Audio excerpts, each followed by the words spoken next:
Chapter 591. Yesterday, I made a series of mistakes.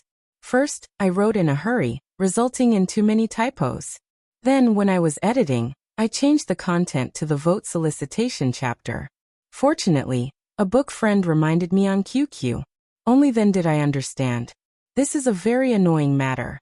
As for being accused of changing it to be pretentious, it also made me angry for a while.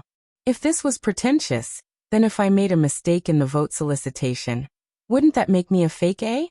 I took a deep breath and immediately forgot about you. The world is so beautiful, I will not be irritable. The vote solicitation chapter had long been deleted yesterday.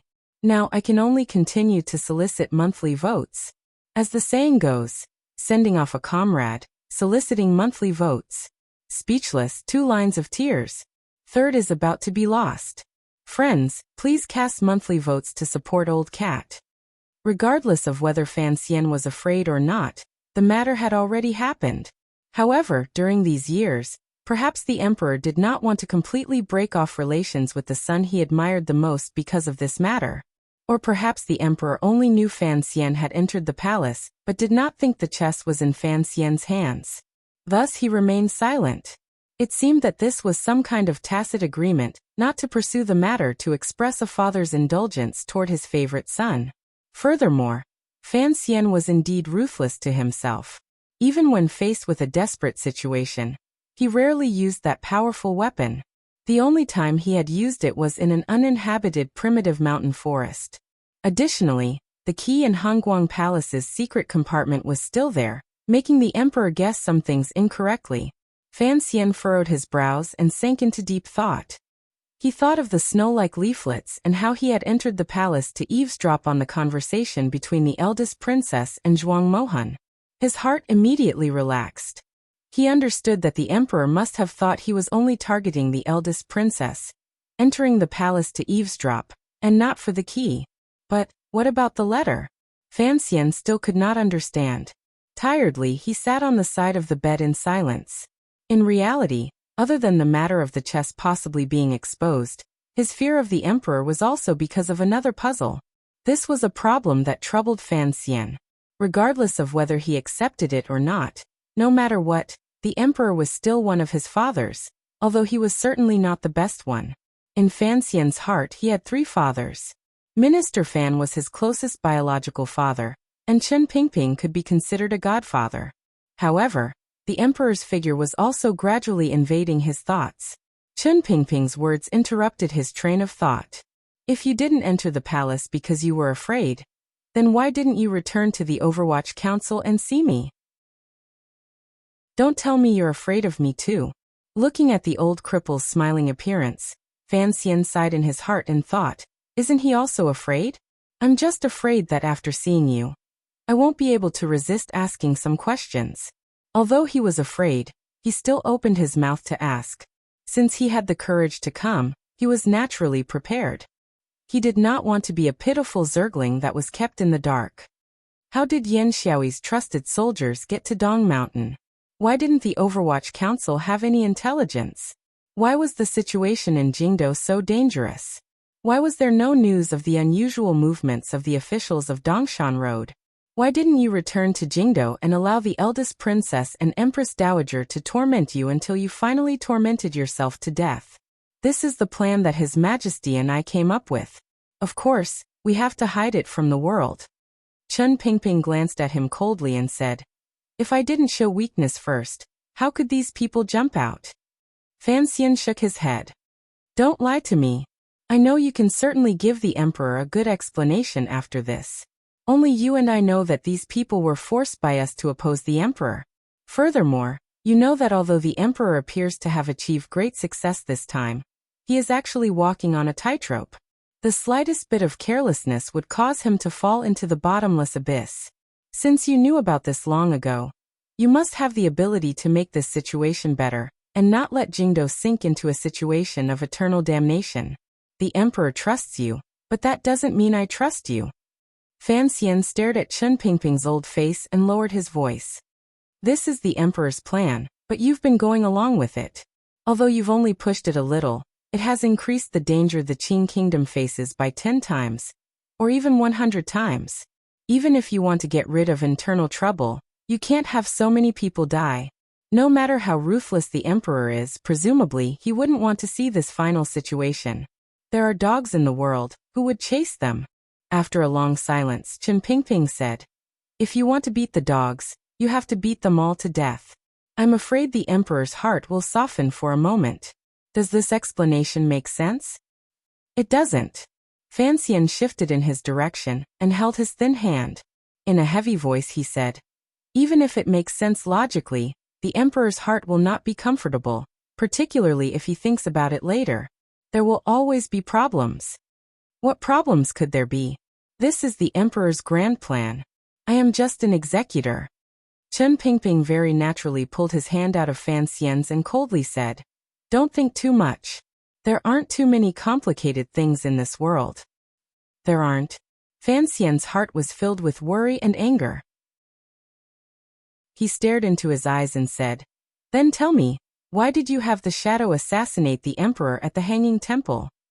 Why did the old Qin master's body have an additional wound on the back of his waist?"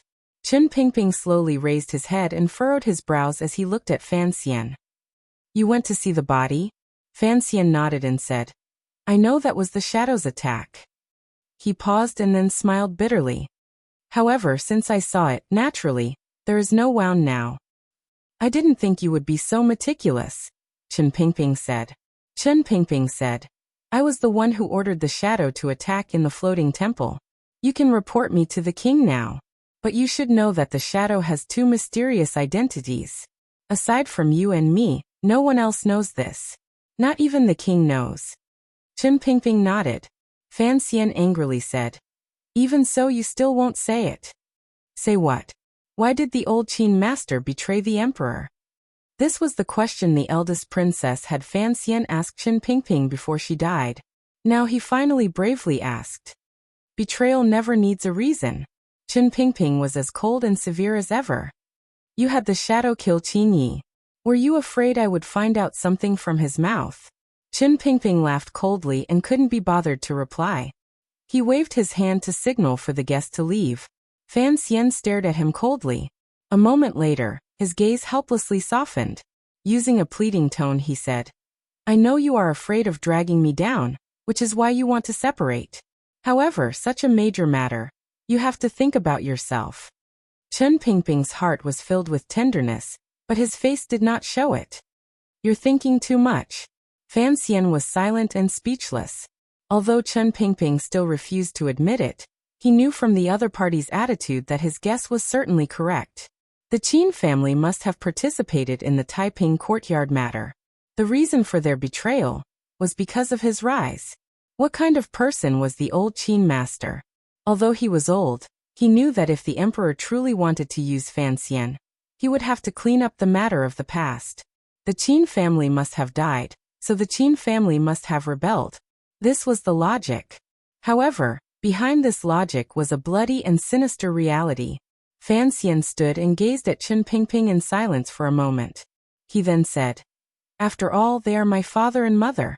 You've already worked hard for so many years. You should think about yourself more." "I don't have many years left.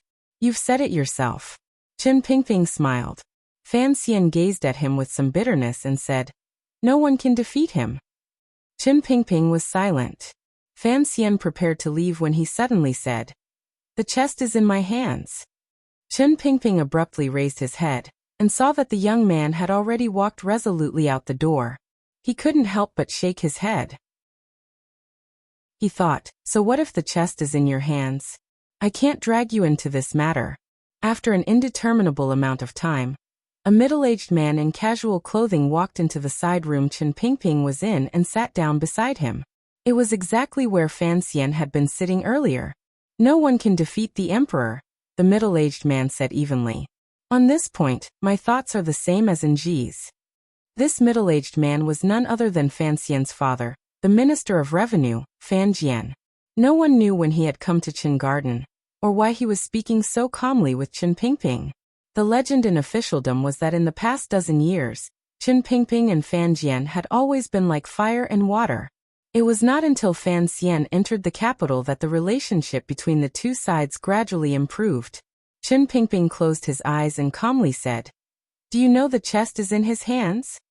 Fan Jian smiled bitterly and said, "This child, he put the chest under the bed and thought he could hide it from everyone under heaven. How cute." Chen Pingping opened his eyes and glanced at him. "In your own manner, do you not have the ability to help him keep a secret?" "I do have this ability," Fan Jian said evenly. "The emperor has placed 2 spies in my home. And Ji discovered one a long time ago, and the other died a long time ago.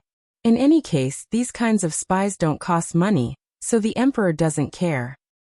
"Doesn't care?" If he didn't care, then he wouldn't have brought all of the tiger guards to Dong Mountain this time for that madman Siga Jian to chop up for fun.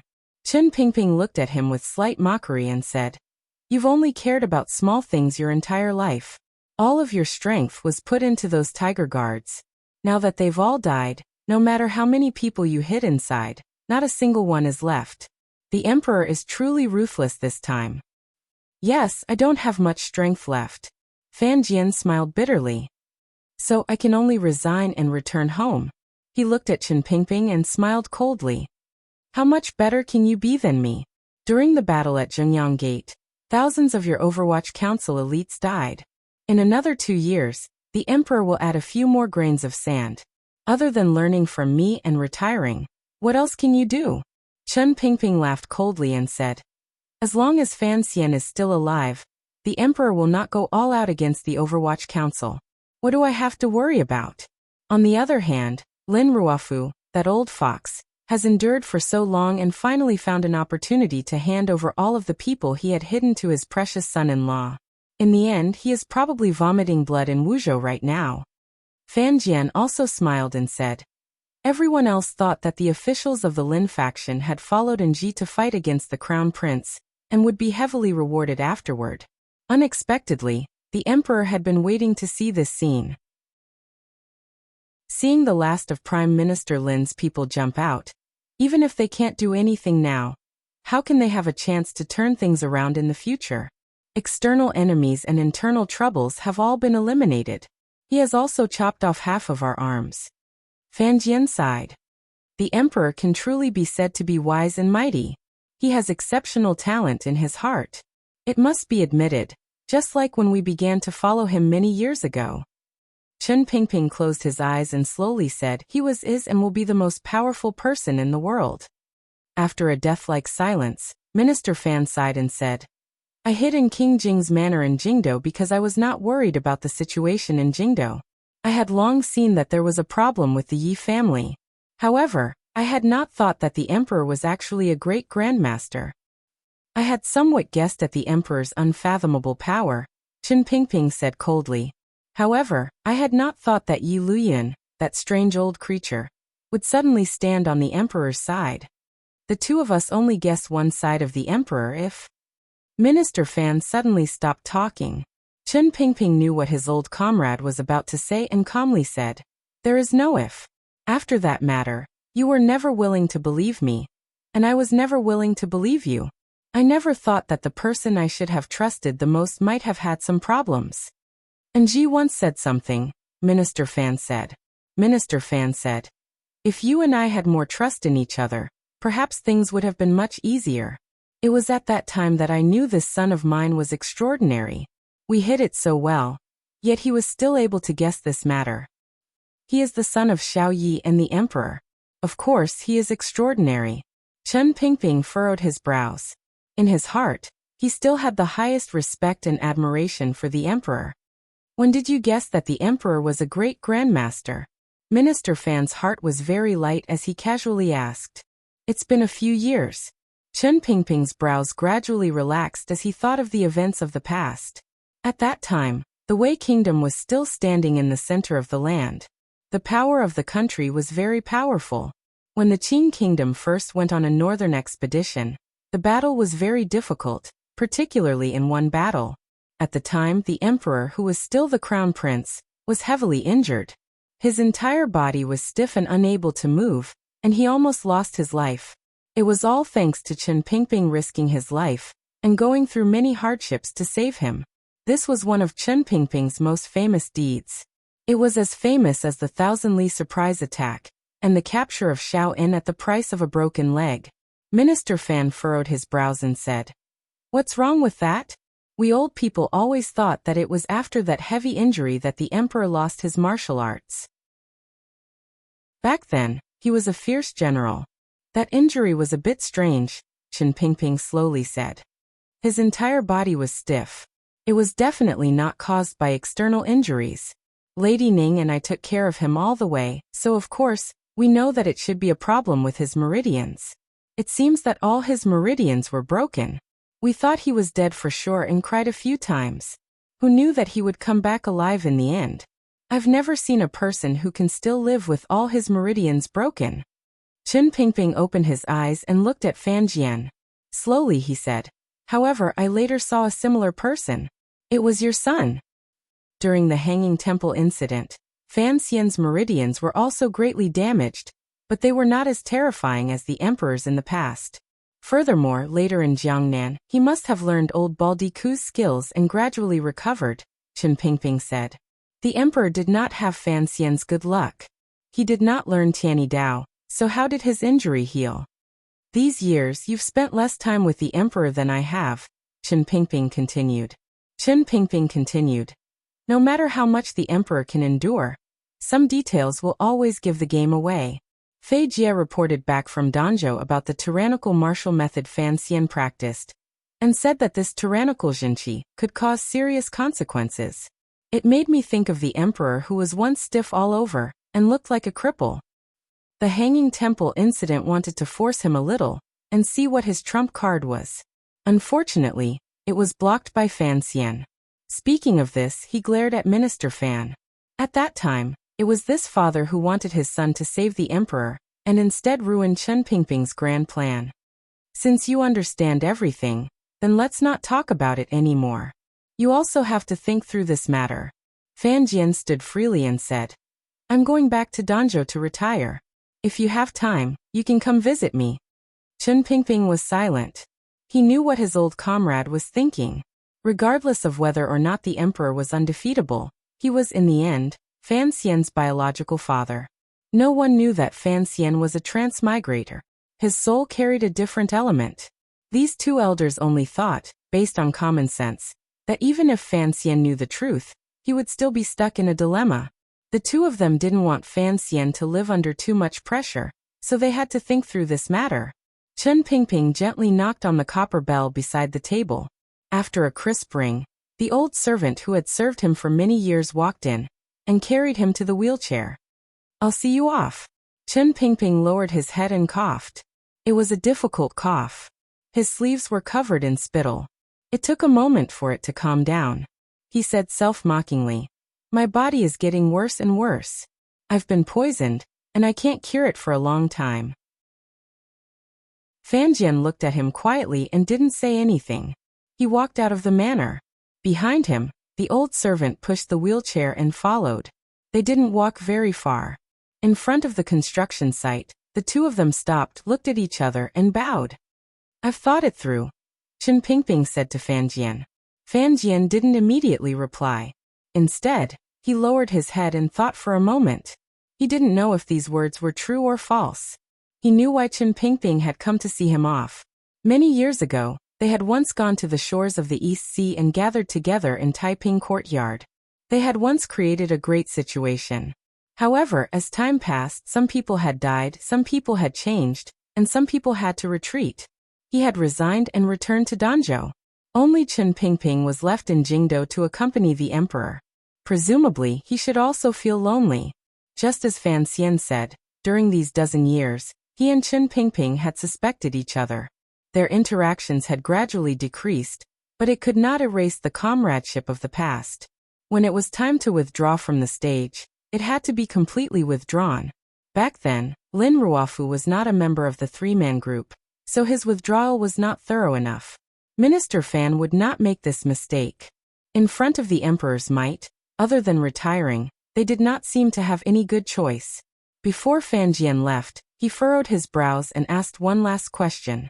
He did not avoid the old servant. "Since you suspected me back then, Why did you have Wu Zhu take him to Danzhou? Chen Pingping sat in the wheelchair and lowered his head for a moment. He then slowly replied, because I know you once paid a price for it, so I want to continue to see your heart. A self-mocking and sad smile rose to the corners of Fan Jian's lips. He waved his hand and didn't say anything more. Watching Fan Jian's departing figure, Chen Pingping gently leaned against the wheelchair. His finger unconsciously tapped against the armrest of the wheelchair. He sighed and quietly said, "It's good that he's gone, it's good that he's gone." Immediately after, the leader of the Qing Kingdom's darkness said gloomily to himself, "In the end he is his father. How could I bear to force him?" The old servant silently pushed the wheelchair back and listened to the old director say tiredly, "Tell me, why is it so difficult for someone to die?" Chen Pingping had done countless earth-shattering things in his life and faced countless dangers and hardships, but he had never been as disappointed as he was today. The enemy he faced was, without question, the most powerful person he had ever met in his life. Furthermore, that person could not find any weakness. The old servant said in a raspy voice, "It shouldn't implicate the Duke." He could already see the heaviness in his master's heart, so he did his best to ease it. Even if the Emperor can find something, after the Hanging Temple and in Little Snow Valley, I have already caused Enji to almost lose his life twice. Is this still not enough to sever my relationship with him? Enji's luck has always been good. The Emperor will certainly not suspect him. Let's just let this matter rest. Chen Pingping was slightly afraid of the cold, and pulled the blanket closer to his body. Fan Jian was ready to leave, Chen Pingping had given up, and Fan Xian had thought it through. The biggest problem in the world seemed to have been solved. However, all three of them knew that if there were no major disturbances in the future, then this pot of boiling oil could be safely covered by the lid. But if something were to happen, the oil would jump out and burn everything cleanly. Not to mention the fact that the boiling oil was in their hearts, and it would burn them to the point where they hissed in pain. Chapter 592. Outside Shangjing, heading north from Shi Mountain, one came to the green and serene mountain. This mountain appeared normal, but in the hearts of the people, it was unusual. This was where the Tianidao school was. Master Ku He's disciples and grand disciples studied and practiced here. After they left the mountain, they pointed their swords at the world and helped the people in need. Now Qing Mountain was filled with sadness. All of the Tianidao disciples looked at the black building at the top of the mountain with uneasy expressions. They clenched their fists tightly and pressed their lips together. Their eyes showed fear, and they didn't say a word. Occasionally, people would pass by the stone path and head toward the top of the mountain. Their faces were heavy and they didn't even glance at these Tianidao disciples. There were many people going up the mountain. They were of high status, including many nobles, officials, and famous generals in Shangjing, such as the Grand Tutor Zhuang Mohan had single-handedly taught Chang Ningho various officials, and about half of them were students who had left the mountain. Now they had all returned to the mountain. Other than Shang Shanhu leading the southern border to resist the attacks of the Qing Kingdom's Yanjing and Sangzhou's northern expedition camp, all of the talented and powerful figures in the northern Qi court had gathered on Qing Mountain because of this matter.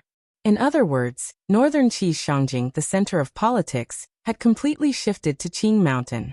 The Tianidao disciples guessed what had happened at the top of the mountain. Only that major matter would alarm so many people. Their faces grew increasingly sorrowful. At noon, the northern Qi emperor, dressed in casual clothes, stepped onto the stone path up the mountain with a heavy expression. By his side was Lang Tiao. Behind him was Friar He. Guards were scattered at the foot of the mountain path. They didn't wear dragon robes and didn't display their royal chariots. Instead, they hurried up the mountain with dark expressions. The Tianidao disciples knelt on either side of the stone path. They felt even more fearful. They knew that the protector of the Qi kingdom, the grandmaster closest to a god, was about to leave this world. On Dong Mountain, the tyrannical Zhenqi that the Qing emperor had cultivated for decades poured into Master Ku He's body with the power of the way of the emperor. The accumulation of decades of cultivation was like an ocean. In an instant, it burst apart Master Ku He's old body.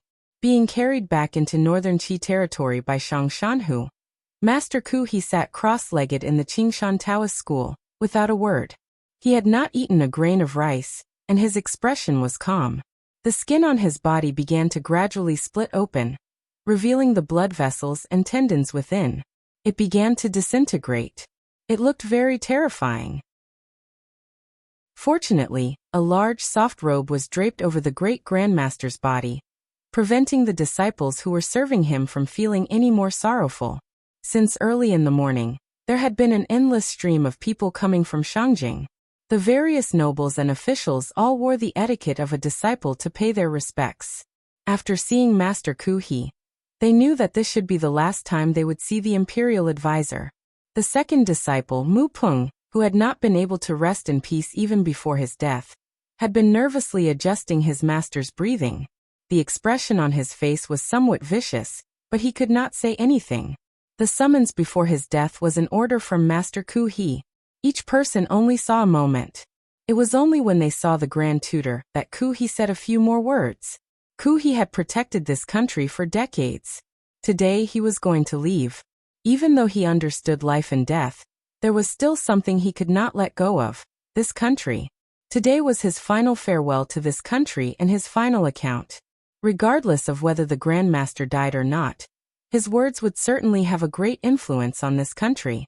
Thus, he wanted to use his last moments to say a few words to these officials who controlled the Northern Qi court. He wanted to lay a more stable foundation for the emperor's future governance. Ku He looked at the military general in front of him, and unconsciously sank into some kind of deep thought. There was nothing wrong with the emperor's ability. It was just that he was still young. Although Shenzhong had been executed and Shangshan who had submitted, if he truly died, would he be able to control the power of the military? The military general was the head of the Bureau of Military Affairs. After receiving a few words from the imperial advisor, he didn't hear any sound. He couldn't help but raise his head in fear to glance. In Northern Qi, regardless of whether it was the royal family or the generals, they all had boundless respect for Master Ku He. Ku He was different from the Qing kingdom's Yi Luyan. From the beginning, he had spread his influence and power into every crevice in the Northern Qi court. The second disciple of Tianyi Dao, Mu Peng, moved closer to his teacher's ear and quietly said, "The Emperor and Empress Dowager have both arrived. Should we call them in?" In the entire world, only Ku He had the right to call the Emperor and Empress Dowager. Ku He calmly shook his head.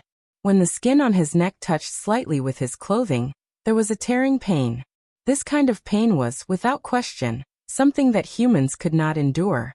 However, it was as if he didn't feel anything. He only furrowed his brows slightly. Mu Peng knelt to his teacher's left.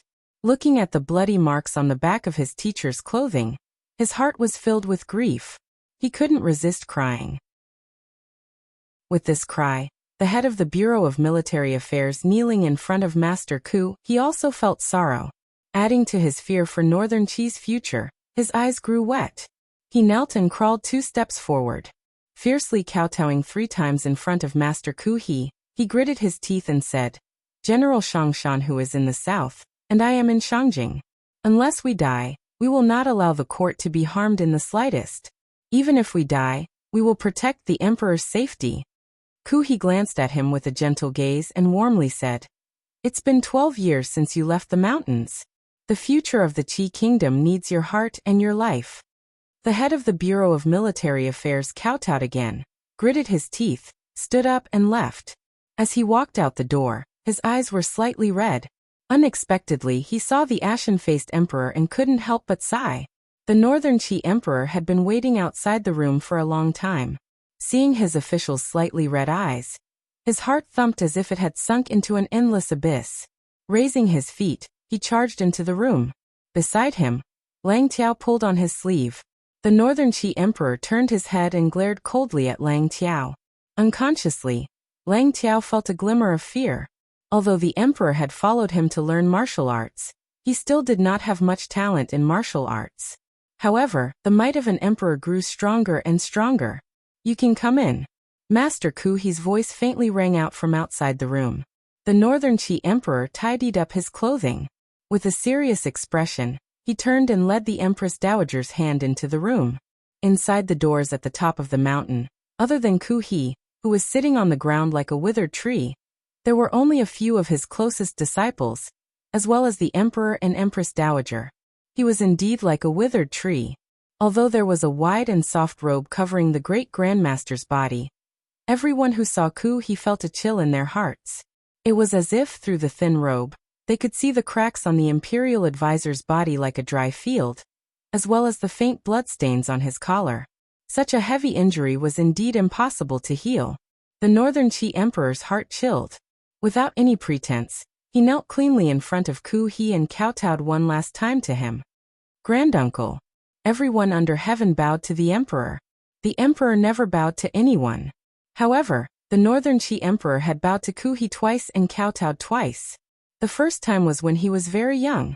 At that time, the previous emperor had just passed away. The Empress Dowager had held the little emperor, as they sat in the beautiful main hall of the royal palace in Shangjing and kowtowed to Master Ku He. Ku He had guaranteed the safety of the mother and son for over a dozen years. He had ensured that the Northern Qi royal family was surnamed War, and allowed the little emperor to grow up.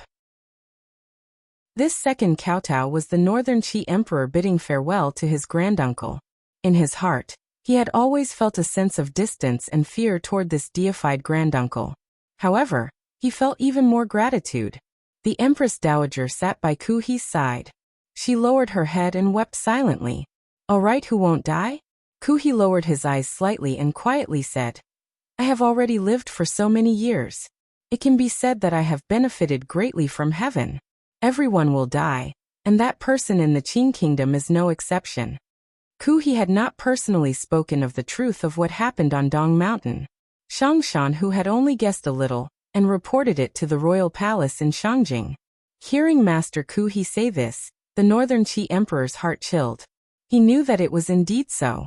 His counterpart in the Qing kingdom was extremely powerful. Looking at the emperor's expression, Ku He lightly said, "Are you afraid?" The Northern Qi Emperor pressed his lips tightly together. He didn't know how to reply. In his life, he had been the goal the Qing Emperor had fought for. He even faintly saw the Qing Emperor as his idol. He only thought that one day he would defeat the Qing Emperor. Now he found that the Qing Emperor's silent endurance these dozen years was all an illusion. Such a far-sighted emperor was much more experienced and ruthless than him. Furthermore, the Qing Emperor was a great grandmaster. "Fear is a very normal emotion," Ku He faintly said. Ku He faintly said. "When his finger touched the space between my brows, even I felt a glimmer of fear. This person has the heart of an emperor and the strength of a great grandmaster. There is not a single weakness or opening on him. Most terrifying of all is his perseverance.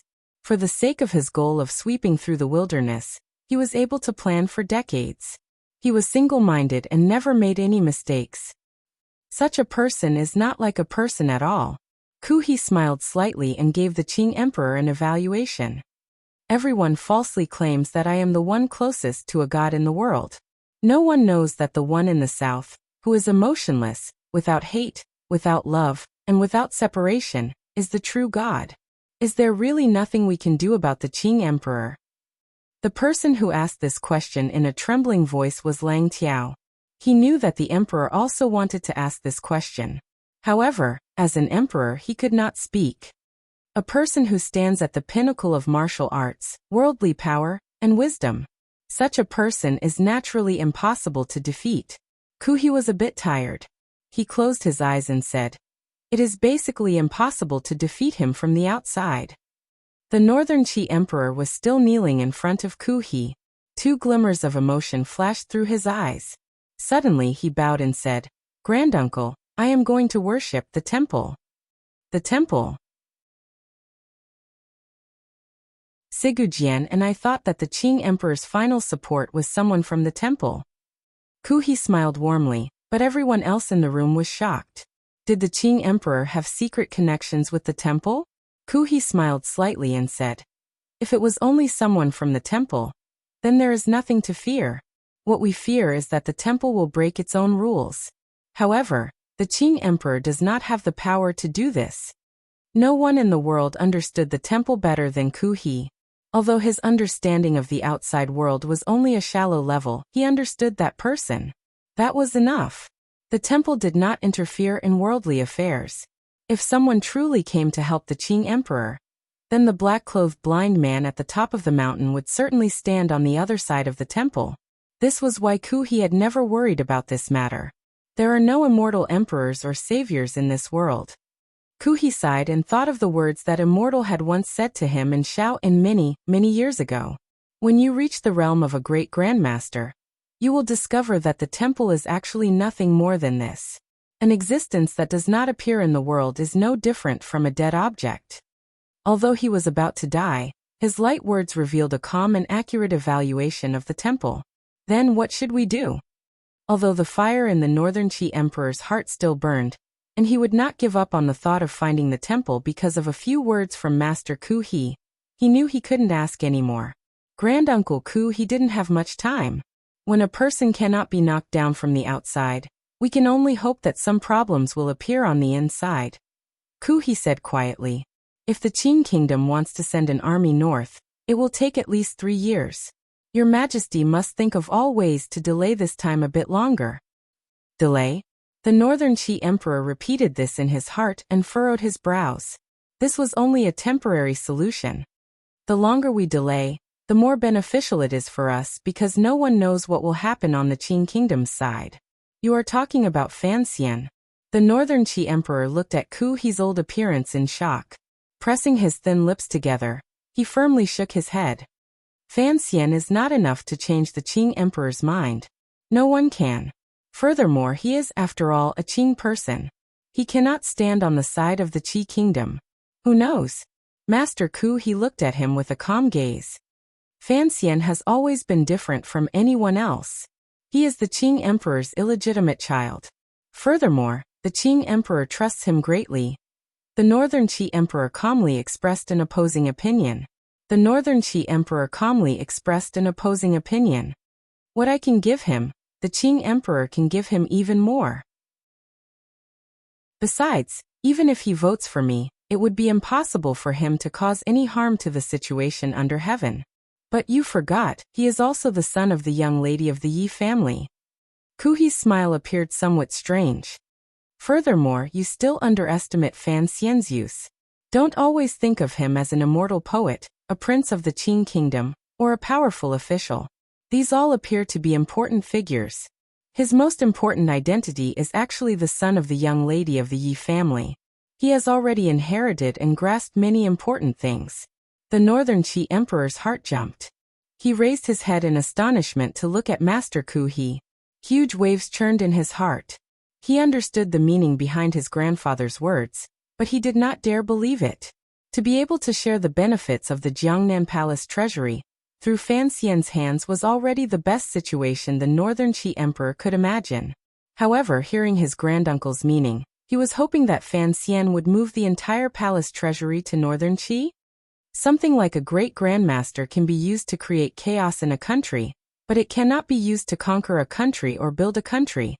Ku He said warmly. The Qing Emperor will not go so far as to challenge the world alone. Military power and national power cannot be lacking. At the end of a war, it still relies on national power. Unless the Qing Emperor runs to Shangjing and becomes the enemy of tens of thousands of people. Ku He's smile became amused. But he is such a serious person who wishes to write his glorious name in history. How could he be as crazy as Sigujian? The Northern Qi Emperor's lips were slightly dry. He still could not believe Ku He's judgment. Fan Xian, he refused to be a prince. What right did he have to vote for him? Was it because of the agreement between him and Haitang? Who would believe that an empty agreement with no proof would make Fan Xian pay such a large price? Everyone else was silent, listening to the conversation between Ku He and the Northern Qi Emperor. Ku He gazed at the Emperor and quietly said, even if you place your hopes on Fan Xian, you cannot show anything in these 2 years. Understood. I will immediately make arrangements to act against Fan Xizha. Ku He nodded and felt gratified in his heart. The Emperor was indeed extraordinarily intelligent. He had only mentioned it slightly, and he already knew what to do to not arouse the Qing Emperor's suspicions. As I said earlier, stall for time. Ku He said with his head lowered. After I die, Mu Peng, immediately go down the mountain to the Qing kingdom. Everyone looked at Ku He in surprise. They didn't know why he was giving his second disciple, Mu Peng, a mission at this time.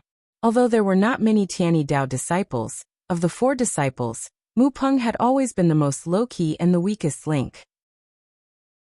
Other than medical skills, he had nothing else to rely on. You live on the mountain for a long time. Not many people in the outside world know what you look like. Ku He gently coughed but used his hand to cover it, not letting the blood spray out. Looking at his second disciple beside him, he said in an even voice, "I want you to go to the Qing kingdom. You don't need to do anything. Just think of a way to treat Chen Pingping's illness." Treat Chen Pingping's illness? Everyone was shocked. Who was Chen Pingping? He was the Qing emperor's closest and most loyal official. Regardless of whether it was 30 years ago or the Dong Mountain incident that had just happened in Jingdo, Chen Pingping had played the greatest role.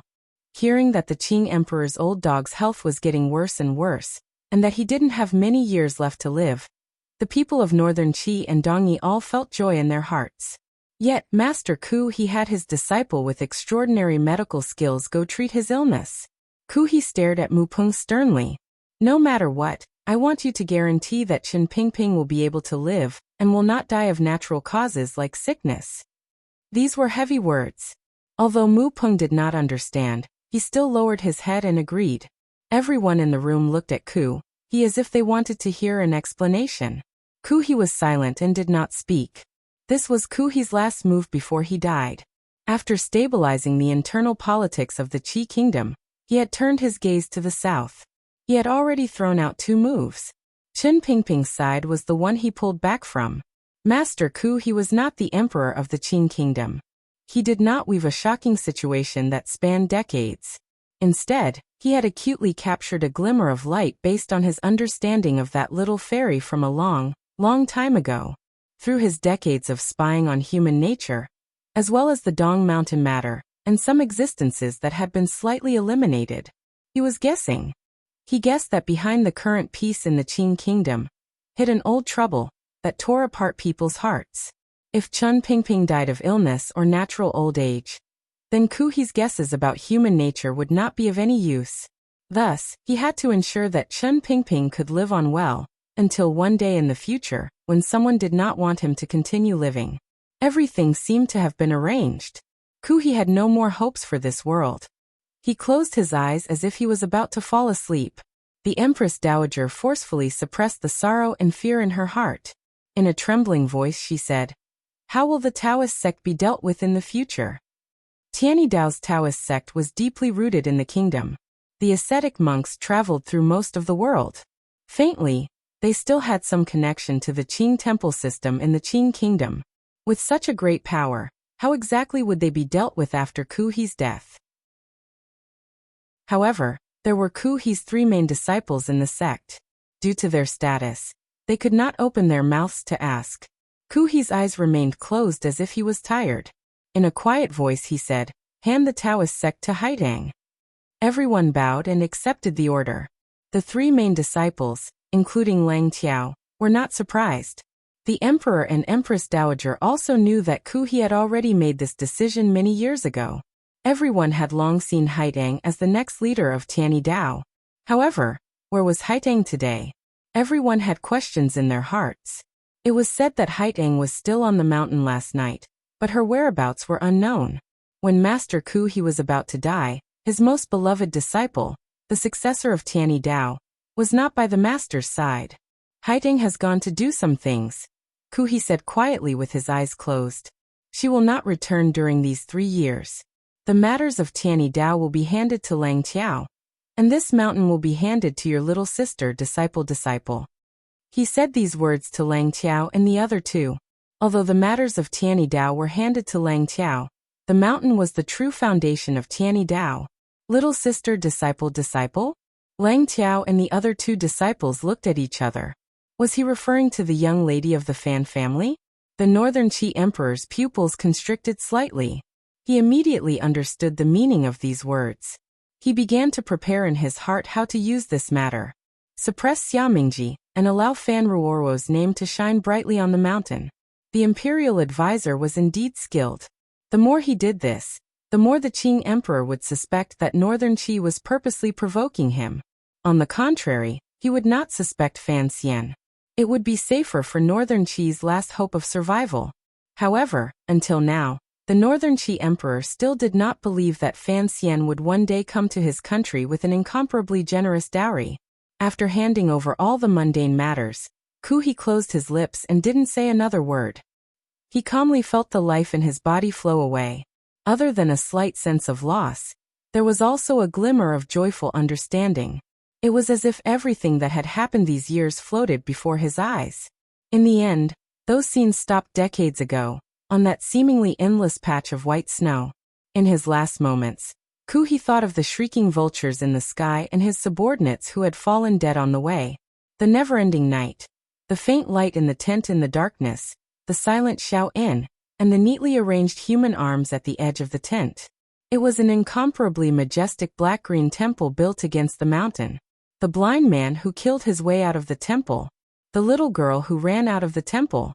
Human flesh was not very tasty. He had already lived for so many years and knew what the temple was like.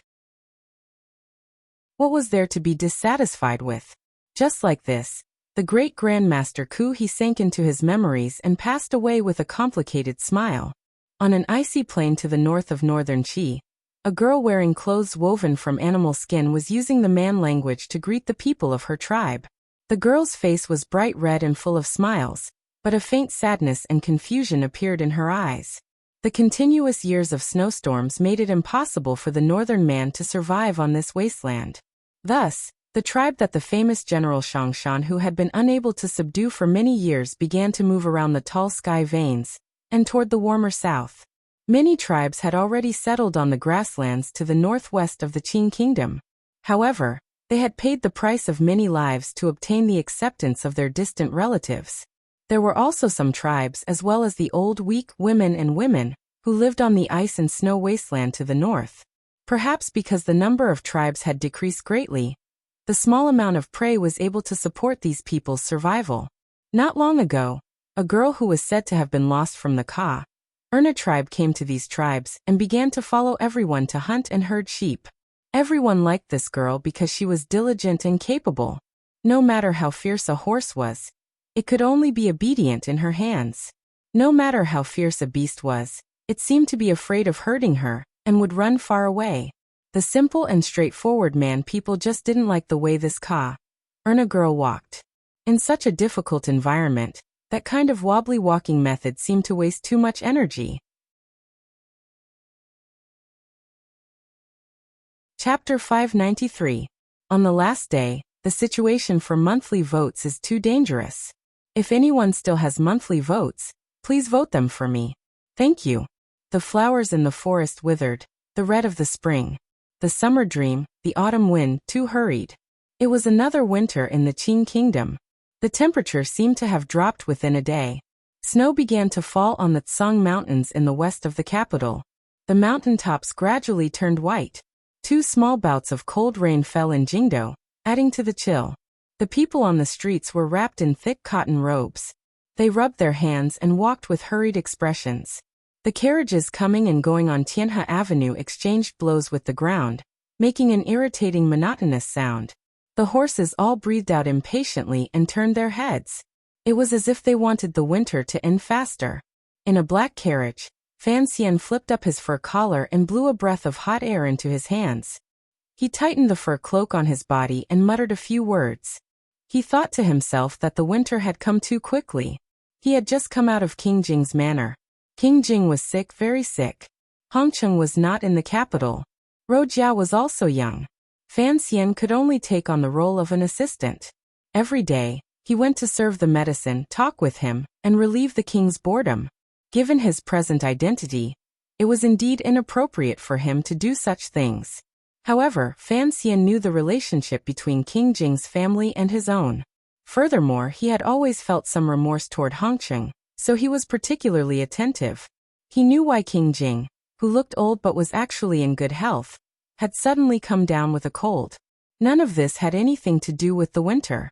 It was only related to the severe cold in the royal family. The Empress Dowager had died, the eldest princess had died, and half of King Jing's family had died in this incident. The cruel reality had finally knocked down the flower farmer king. Coming out of King Jing's manor, Fan Xian did not return directly to the manor. He also did not enter the palace. Instead, he went to Baiyue brothel.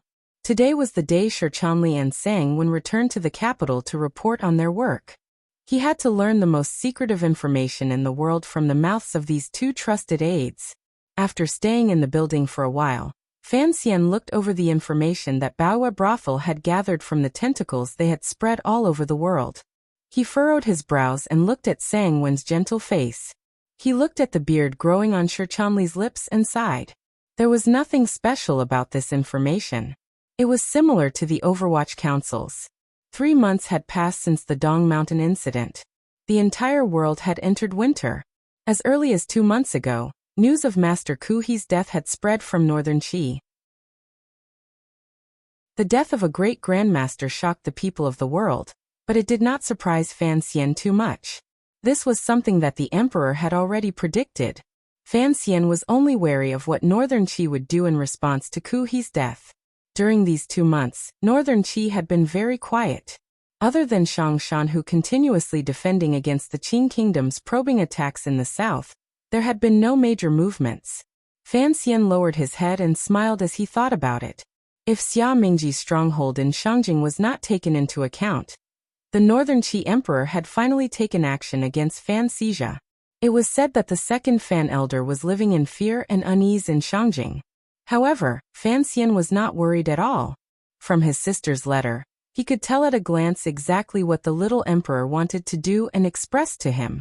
What made Fan Xian uneasy was that Haiteng Duo, this woman who had a close relationship with him and the successor of Tianyi Dao, had suddenly disappeared without a trace.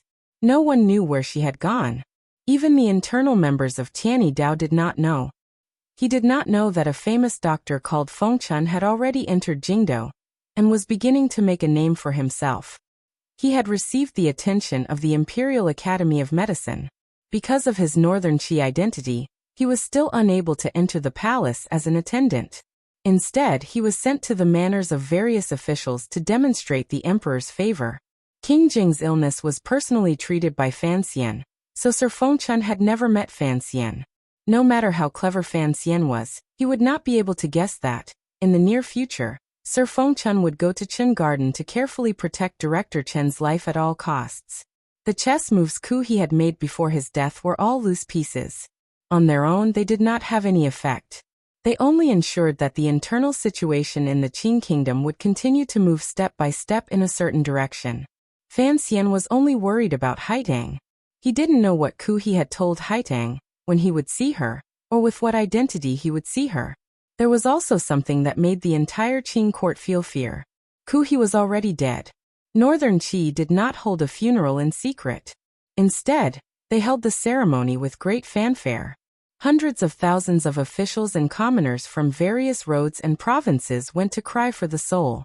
The Northern Qi court did not seem to sink into a state of panic or unease because of Ku He's death. Sigu Jian, who should have already died in Dongyi according to the Qing emperor's calculations, had stubbornly held on and not died.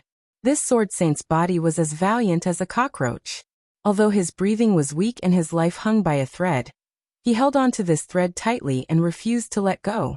The dying Sigu Jian was hidden in the sword hut. Although this sword saint had become a cripple, his reputation was still there. All of Dongyi seemed to have a pillar of support. Problems also began to appear within Dongyi. After Sigu Jian's death, the dispute between the master of the city's manor and the sword hut was perhaps about to surface. For the Qing emperor, Sigu Jian's life and death was no longer a problem. After his death, the ownership of Dongyi was the major problem. Fan Xian lowered his head and thought. Dongyi was different from northern Qi and the Qing kingdom. It was isolated by the sea and surrounded by vassal states. If Sigu Jian died, a ferocious beast would immediately become a delicious, tender piece of meat waiting to be cut. Regardless of whether it was the northern Qi emperor or his own emperor, neither would let go of this piece of fresh meat. However, he didn't know who the emperor would send to steal it. He raised his head and glanced at Shi Chanli and Sang Wen. He briefly told Shi Chanli about the situation in the Jiangnan Palace treasury. Although Su Wenmao endlessly sent him secret reports, Fan Xian still trusted Shi Chanli's instinctive impression more. The production of the palace treasury continued to maintain high efficiency. With Fan Xian's strong cooperation, the old shopkeepers of the Seven Leaves gradually raised the level of the three workshops to the level of the old Yi family. Fan Xian's heart felt slightly more at ease. He had two knives in his hands. One was the Overwatch Council, and the other was the palace treasury. Regardless of whether it was for the emperor's trust or for his own power, he had to hold on tight and do a good job. Of Fan Xian's 4 disciples, only Shi Chanli remained by Fan Xian's side. Hou Jichang, Yang Wanli, and Cheng Jialan were all fighting up in their respective positions. With Fan Xian's protection and financial support, in addition to their own abilities, presumably, it wouldn't be long before they became important figures in the Qing court. There are many vacancies in the court. The emperor has chosen many young people. At this time, age and experience are no longer important. Fan Xian gazed at Shi Chanli and smiled warmly. In a moment, write a letter to the 3 of them and have them prepare. At the beginning of spring, the court will probably summon them to the capital to report on their work. In his arrangements, Yang Wanli should be working in the Ministry of Works. Because Hou Jichang had handled the Jiaozhou matter, his position was particularly stable and deeply admired by the emperor. He should be directly promoted by 2 levels and become Jiaozhou Zhizhou. As for Cheng Jialan, his path had been smooth sailing. He was probably the most glorious person in the Suzhou government. Shi Chanli's mouth was slightly open. He had not expected that the 4 poor scholars would each have such good fortune in just a few years. He truly could not catch up. Fan Xian knew what he was thinking and asked with a smile, "What is it?" "Their experience is too shallow and cannot convince the masses. Most importantly, everyone in court knows that the 3 of them are your students. I'm afraid it will cause criticism," Shi Chanli said seriously. Fan Xian raised his eyelids slightly and mockingly said, "A few hundred officials have died. Someone has to fill in. Where would there be so many candidates with experience? Don't say his experience is shallow. Back then, He Zongwei was as famous as Hou Jichang and entered the court after Jichang. Now he already has the right to enter the royal study to listen to discussions. Is his experience deep enough?" He Zongwei was a name that Fan Xian had a deep memory of.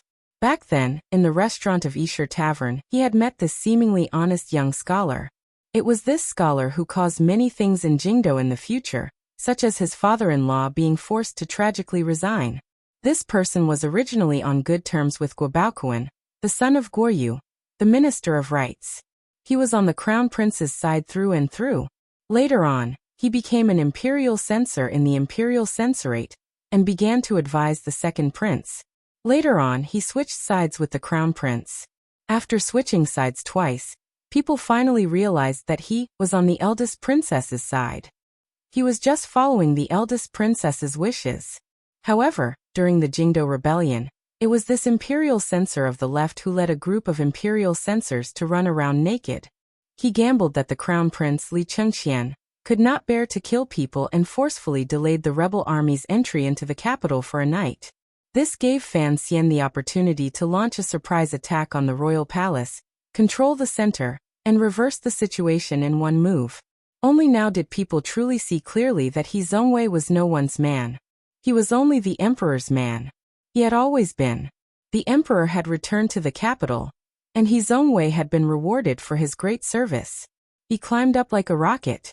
Although he only held his original position in the imperial censorate, he had the right to discuss matters in the Hall of Governmental Affairs. Anyone with a discerning eye knew that imperial censor, he might one day take over the position of the already old Shu the scholar. His future was bright and immeasurable.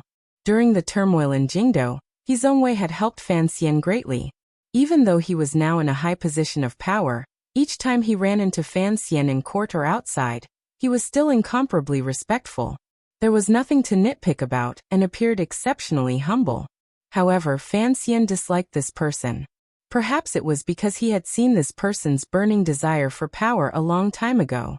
Perhaps it was because he disliked this kind of person who sold others to climb up. Perhaps it was because he had once punched He Zongwei and he knew that someone like He Zongwei would certainly hold a grudge. Fan Xian was not afraid of He Zongwei. However, he had to be on guard because he was greatly admired by the emperor. Petty people were always more terrifying than noble people. Presently, the private discussion of He Zongwei in the officialdom was somewhat unbearable. They gave him the nickname of a traitor. Everyone felt that this nickname was very fitting. Not many people knew that this nickname had come from the fan manners study. Sometimes, Fan Xian asked himself honestly. The things He Zongwei did were not more shameless than what he did. Why did he hate him so much? In reality, it was very simple. Fan Xian had once seen He Zongwei's burning and greedy gaze toward Ruoruo. Because of this gaze, he remembered him for a lifetime. He wanted to suppress him for a lifetime and make it so that he would never be able to rise again. I didn't think that right now, your sister would be singing in Qin Garden. Fan Xian glanced at Sangwon and smiled. He liked Sangwon very much. She was gentle, silent and amiable. It wasn't that he had any romantic thoughts about her. He just felt that when he was with this woman, he would feel at ease for some reason. It was just like when he was with De Bao. As for the Sangwon sister he spoke of, it was the woman who sang when he went to Qin Garden to see Qin Pingping. Qin Pingping liked Sangwon's voice very much. However, Sangwon had to manage Baohua brothel and expand Fan Xian's grand plan to the entire world. It was impossible for her to stay in Jingdo for long. Thus, Qin Pingping, who loved to enjoy life, could only settle for the next best thing. He brought Sangwon's sister from Yanjing to Jingdo. Sangwon smiled warmly and said, "As long as the director likes it." Fan Xian sighed and thought of something else. Because of his appearance, he had already changed countless people's lives. Countless people had gathered at his side because of him. Even Sangwon's sister was no exception. Thinking of these people, how could he bear to quietly leave? However, there were people who could bear to leave. Fan Xian stood in the little courtyard with an unusually ugly expression. The disappointment in his eyes could not be hidden. The well in the courtyard was still there, the stone table was still there, the cotton curtains were still there, and the green shelves were still there. However, the people were not there anymore. This was Wang Qinyan's little courtyard. It was hidden deep among the people in the western part of the city. It was not eye-catching. Fan Xian had once eaten many meals in this courtyard, teased old Wang's charming and shy girl, and played with the gourds on the shelves.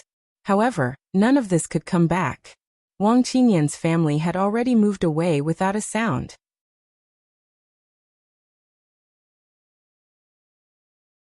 He thought to himself, "You should all leave and leave me alone in this place that is not suitable for people."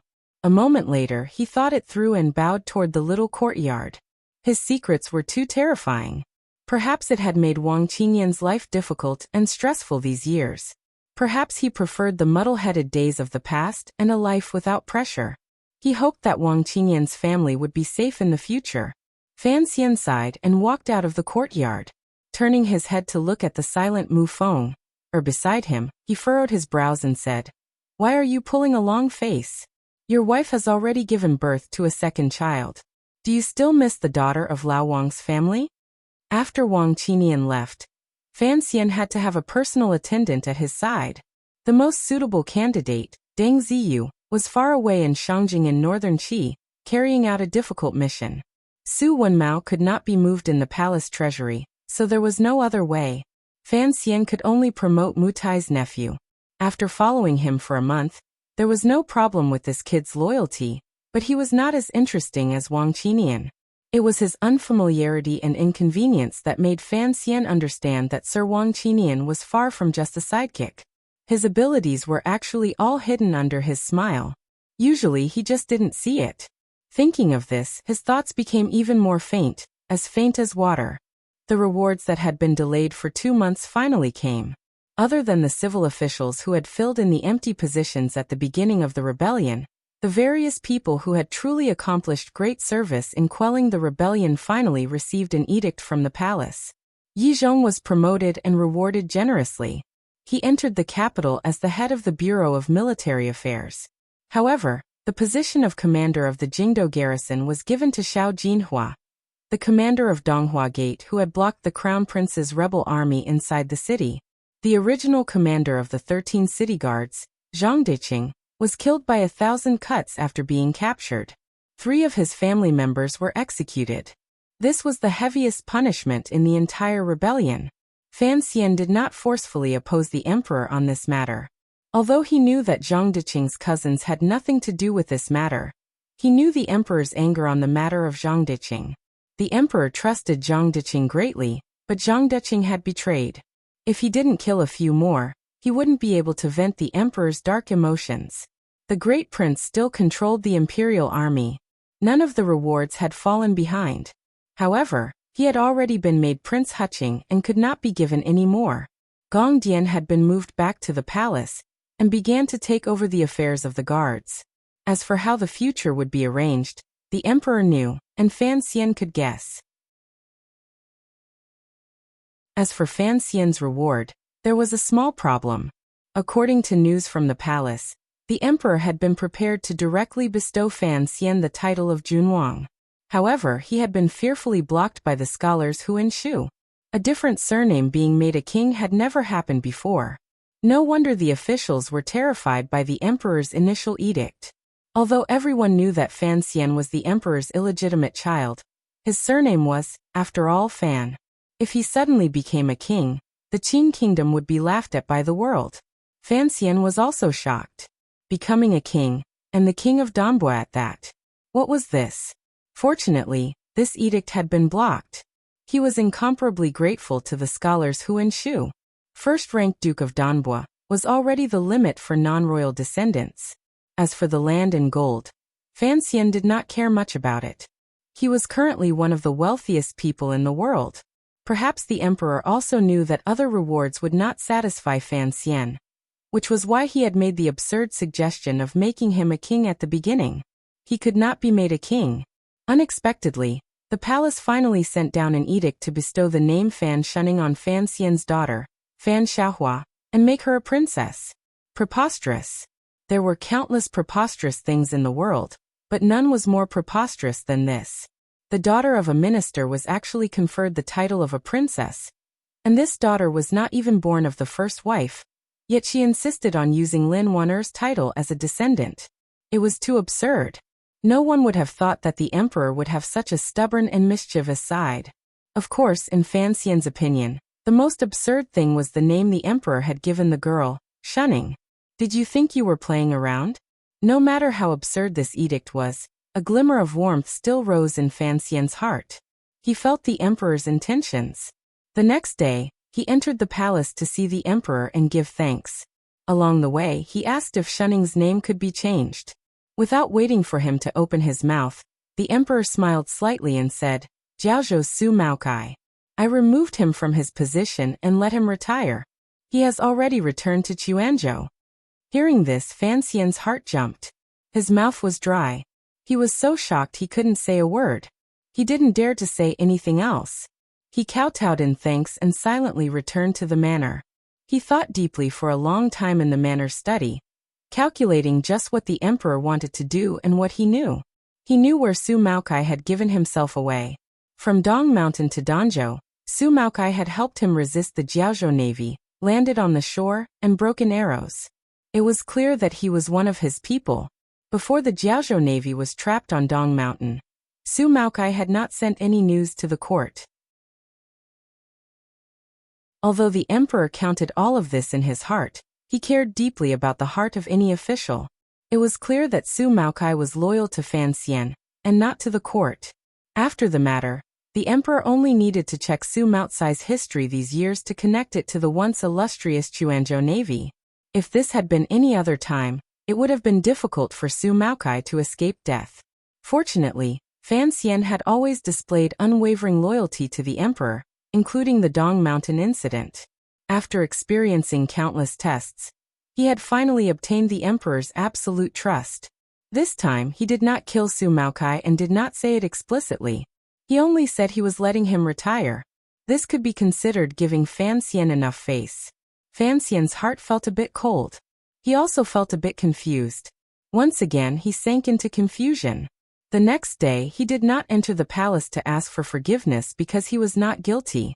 However, He occasionally couldn't help but think that the emperor was much gentler than before. If it had been the crown prince or the second prince, this matter would not have ended as easily as it did today. The gentler the emperor was to him, the more uncomfortable Fan Xian felt. In the palace, the emperor had once asked about the situation of the tyrannical Zhenqi in his body. Knowing that there was no danger of his body exploding, he remained silent and did not say a word. Fan Xian could not understand what his true attitude was. Time was like snow. It scattered and gently fell, easily covering everything in the world. When northern Qi, southern Qing, and western Hu were all covered in snow, the sound of firecrackers gradually rang out. Fragrance filled the air. It was the arrival of the Spring Festival. The 8th year of the Qing calendar had finally arrived.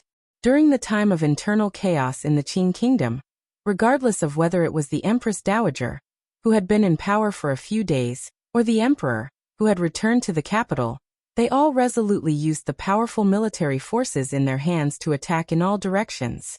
They used such an overbearing momentum to intimidate everyone in the world.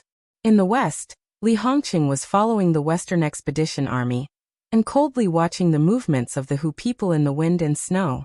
After the Hu people's power gathered the elite of the northern man, they had become more and more powerful. However, the snow-covered plains made everyone resist the harsh nature.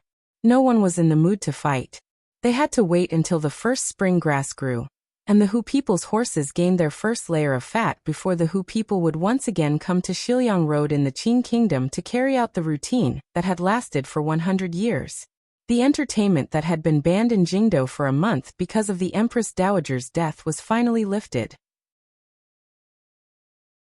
Perhaps it was to show that the Qing kingdom was still singing and dancing, but the emperor continuously issued a number of benevolent edicts. Dances danced, horses galloped, firecrackers rang, red lanterns hung high, and Jingdo was a fiery red. On the first day of the new year, Fan Xian was brought to the palace by the emperor. He ate a meal and missed the important event of the Fan clan. After another 2 days, Fan Xian finally escaped and brought his entire family to a place on the outskirts of Jingdo. This place was completely different from the festive atmosphere of the new year. It was shrouded in an oppressive, sorrowful, and gloomy atmosphere. This was a cemetery, a new cemetery. The emperor did not allow the bodies of the people who participated in the rebellion to be taken away by wild dogs. Instead, he gathered them together and buried them in one place. He also did not restrict relatives from coming to pay their respects. This edict touched countless people. A few tombs of clearly different styles and sizes were on the hill. Fan Xian held his daughter with Lin Wan'er and Cici behind him.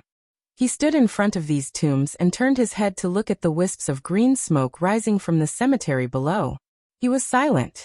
Before they came here, they had already gone to another tomb to pay their respects to the subordinates of the Overwatch Council and imperial soldiers who had died in the Jingdo Rebellion. Fan Xian did not go to the royal mausoleum, although the Empress Dowager was buried there. He came directly to this side, and came to the top of this hill. Pulling back his gaze from below, he looked at these large tombs silently. The crown prince, the second prince, the empress, and the eldest princess were all buried here. No matter how benevolent the emperor had become, he would not allow these people to be buried in the royal cemetery. However, this place was facing the water and mountains. It was also a place with good feng shui. Additionally, it was far from the green smoke below, so it could be considered quiet. Putting down the joss paper and incense he had bought, Fan Xian stood in front of the 4 large tombs and bowed. He then followed Lin Wan'er to kneel in front of the eldest princess' grave and kowtowed twice. He then held little Hua, to show to the people in the grave. In order to ward off evil, he rubbed some wine between little Hua's brows. The spiciness made the little girl cry. Fan Xian raised his brows and looked at the stone tomb in front of him. He thought to himself, "My mother-in-law, please don't let little Hua be as strange as you." Seeing that Wan'er was still kneeling on the ground burning joss paper, Fan Xian did not disturb her. Instead, he walked in front of the crown prince, Li Chengqian, and the second prince's graves.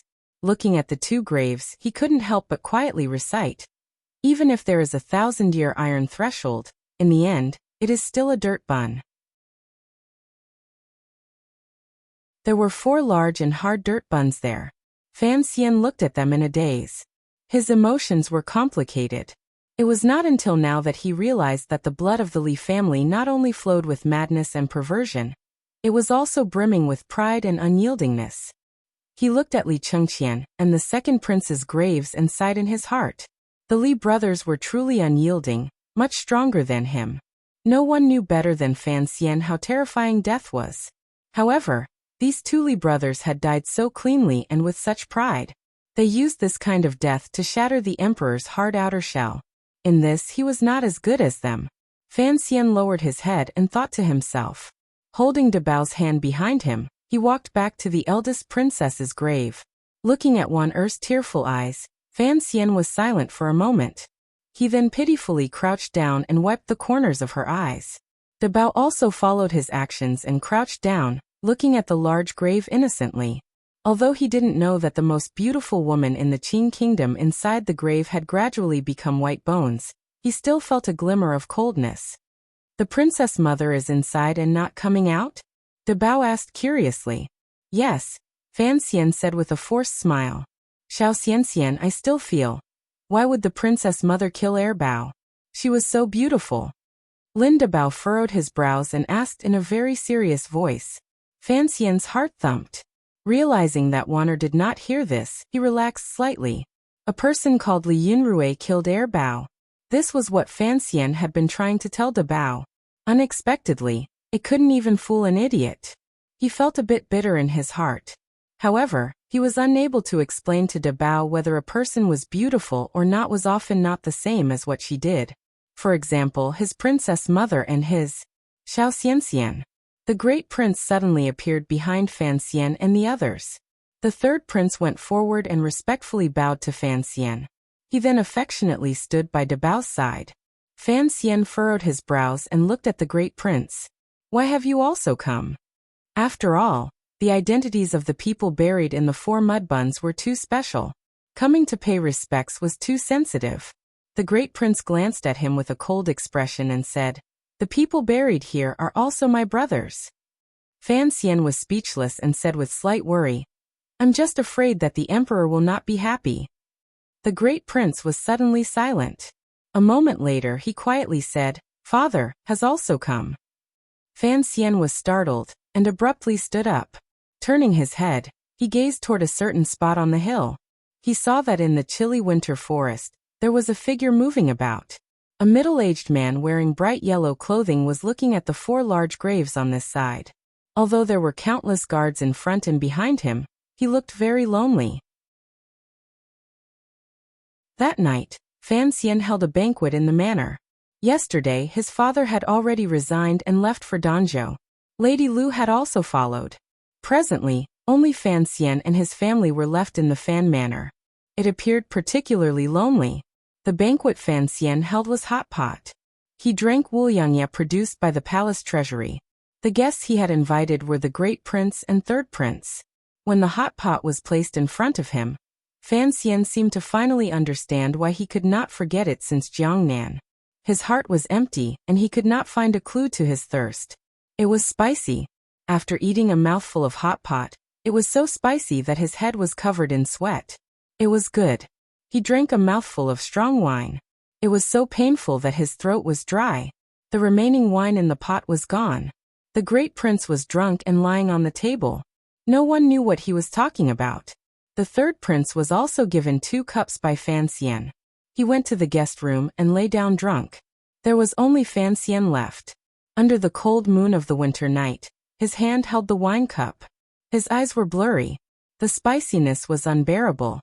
And the pleasure was unbearable. It was as if tears were about to fall. She sat alone on the roof behind him, facing the bright moon and listening to Fan Xian's drunken poem. She was silent. It seemed that even the black cloth covering her eyes was thinking about who she was. Why did he feel something that he had never felt before when he listened to this song?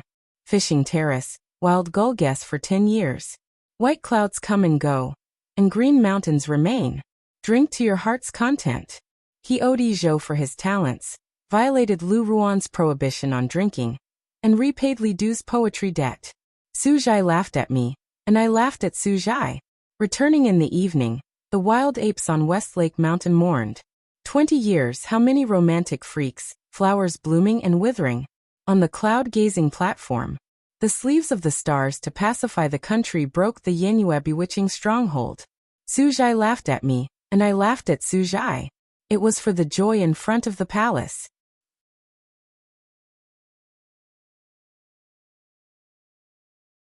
Chapter 594. The battle for third place is too urgent. I'm only a few dozen votes away, and I can be overtaken at any time. If anyone still has a monthly vote, please vote. Just at the VIP monthly voting section of the book page. Please. Today is the last day of August, and also the last chapter of Pleasure Before the Palace. The end of this volume, just like the chapter on Ancient Path, is the chapter I'm most satisfied with. After that, it will be the beginning of the next volume, and the beginning of the last volume. This month is the month after the new book month. I've written the most, and everyone can see that it's the most exhausting month I've written. At the same time, I think it's the best month I've written. Just like what Mo said in his book, the things you write must be worthy of yourself and everyone else. For the story of the year of Qingyu, I can be worthy of myself, and I think I can be worthy of all the readers who have subscribed and voted for it. This is the reason why I sincerely ask for monthly votes.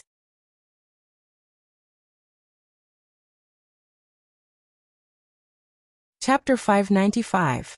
End of Volume 6, Summary and Some Words. Please read it for free. First, I want to express my gratitude to everyone for using the votes in your hands to kick me to third place. This is the most intense month since the start of the new book month. I've been in the top 3 before, but not as nervous and excited as I was yesterday.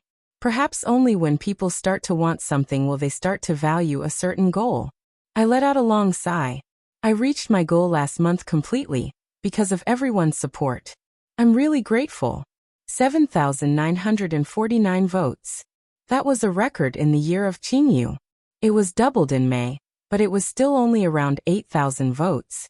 It was really difficult for me to imagine that I would be able to get so many votes. Perhaps it was because I was getting votes more frequently and being more shameless? Perhaps my frequent canvassing for votes would make some of my dear readers feel a little unhappy. I apologize in advance, but it can't be helped. In Jianghu, people can't help themselves. Just like the little girl on the bridge, she stretched out her hand out of habit. Handsome, buy your girlfriend a flower. Everyone is handsome, so I have to reach out my hand for votes. I have to admit, the ranking on the monthly votes is related to the prize money, but not only is it related to the prize money, there is also a sense of satisfaction and vanity from being recognized. And I am indeed very vain. This is not an excuse. Speed and passion are like this. A fat man can only burn fat, but not the universe. I can only say my thanks again and promise to write more seriously in the future. After saying my thanks, I got to the main topic of the day. After solving the third volume, I have to write an epilogue for every volume.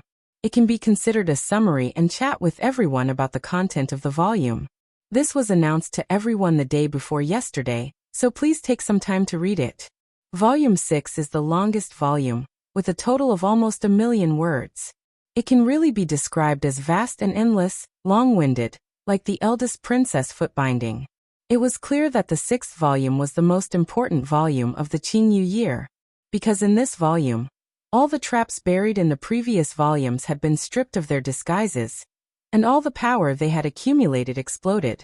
The people hidden in the dark had all jumped to the front of the stage, and those who were alive or playing minor roles had all died. In the first chapter, before Wu Zhou's son-in-law, when I finished the 2 songs, I was very excited. I wanted to shout, "Something big is going to happen." There were at least tens of thousands of people who had died in this scroll.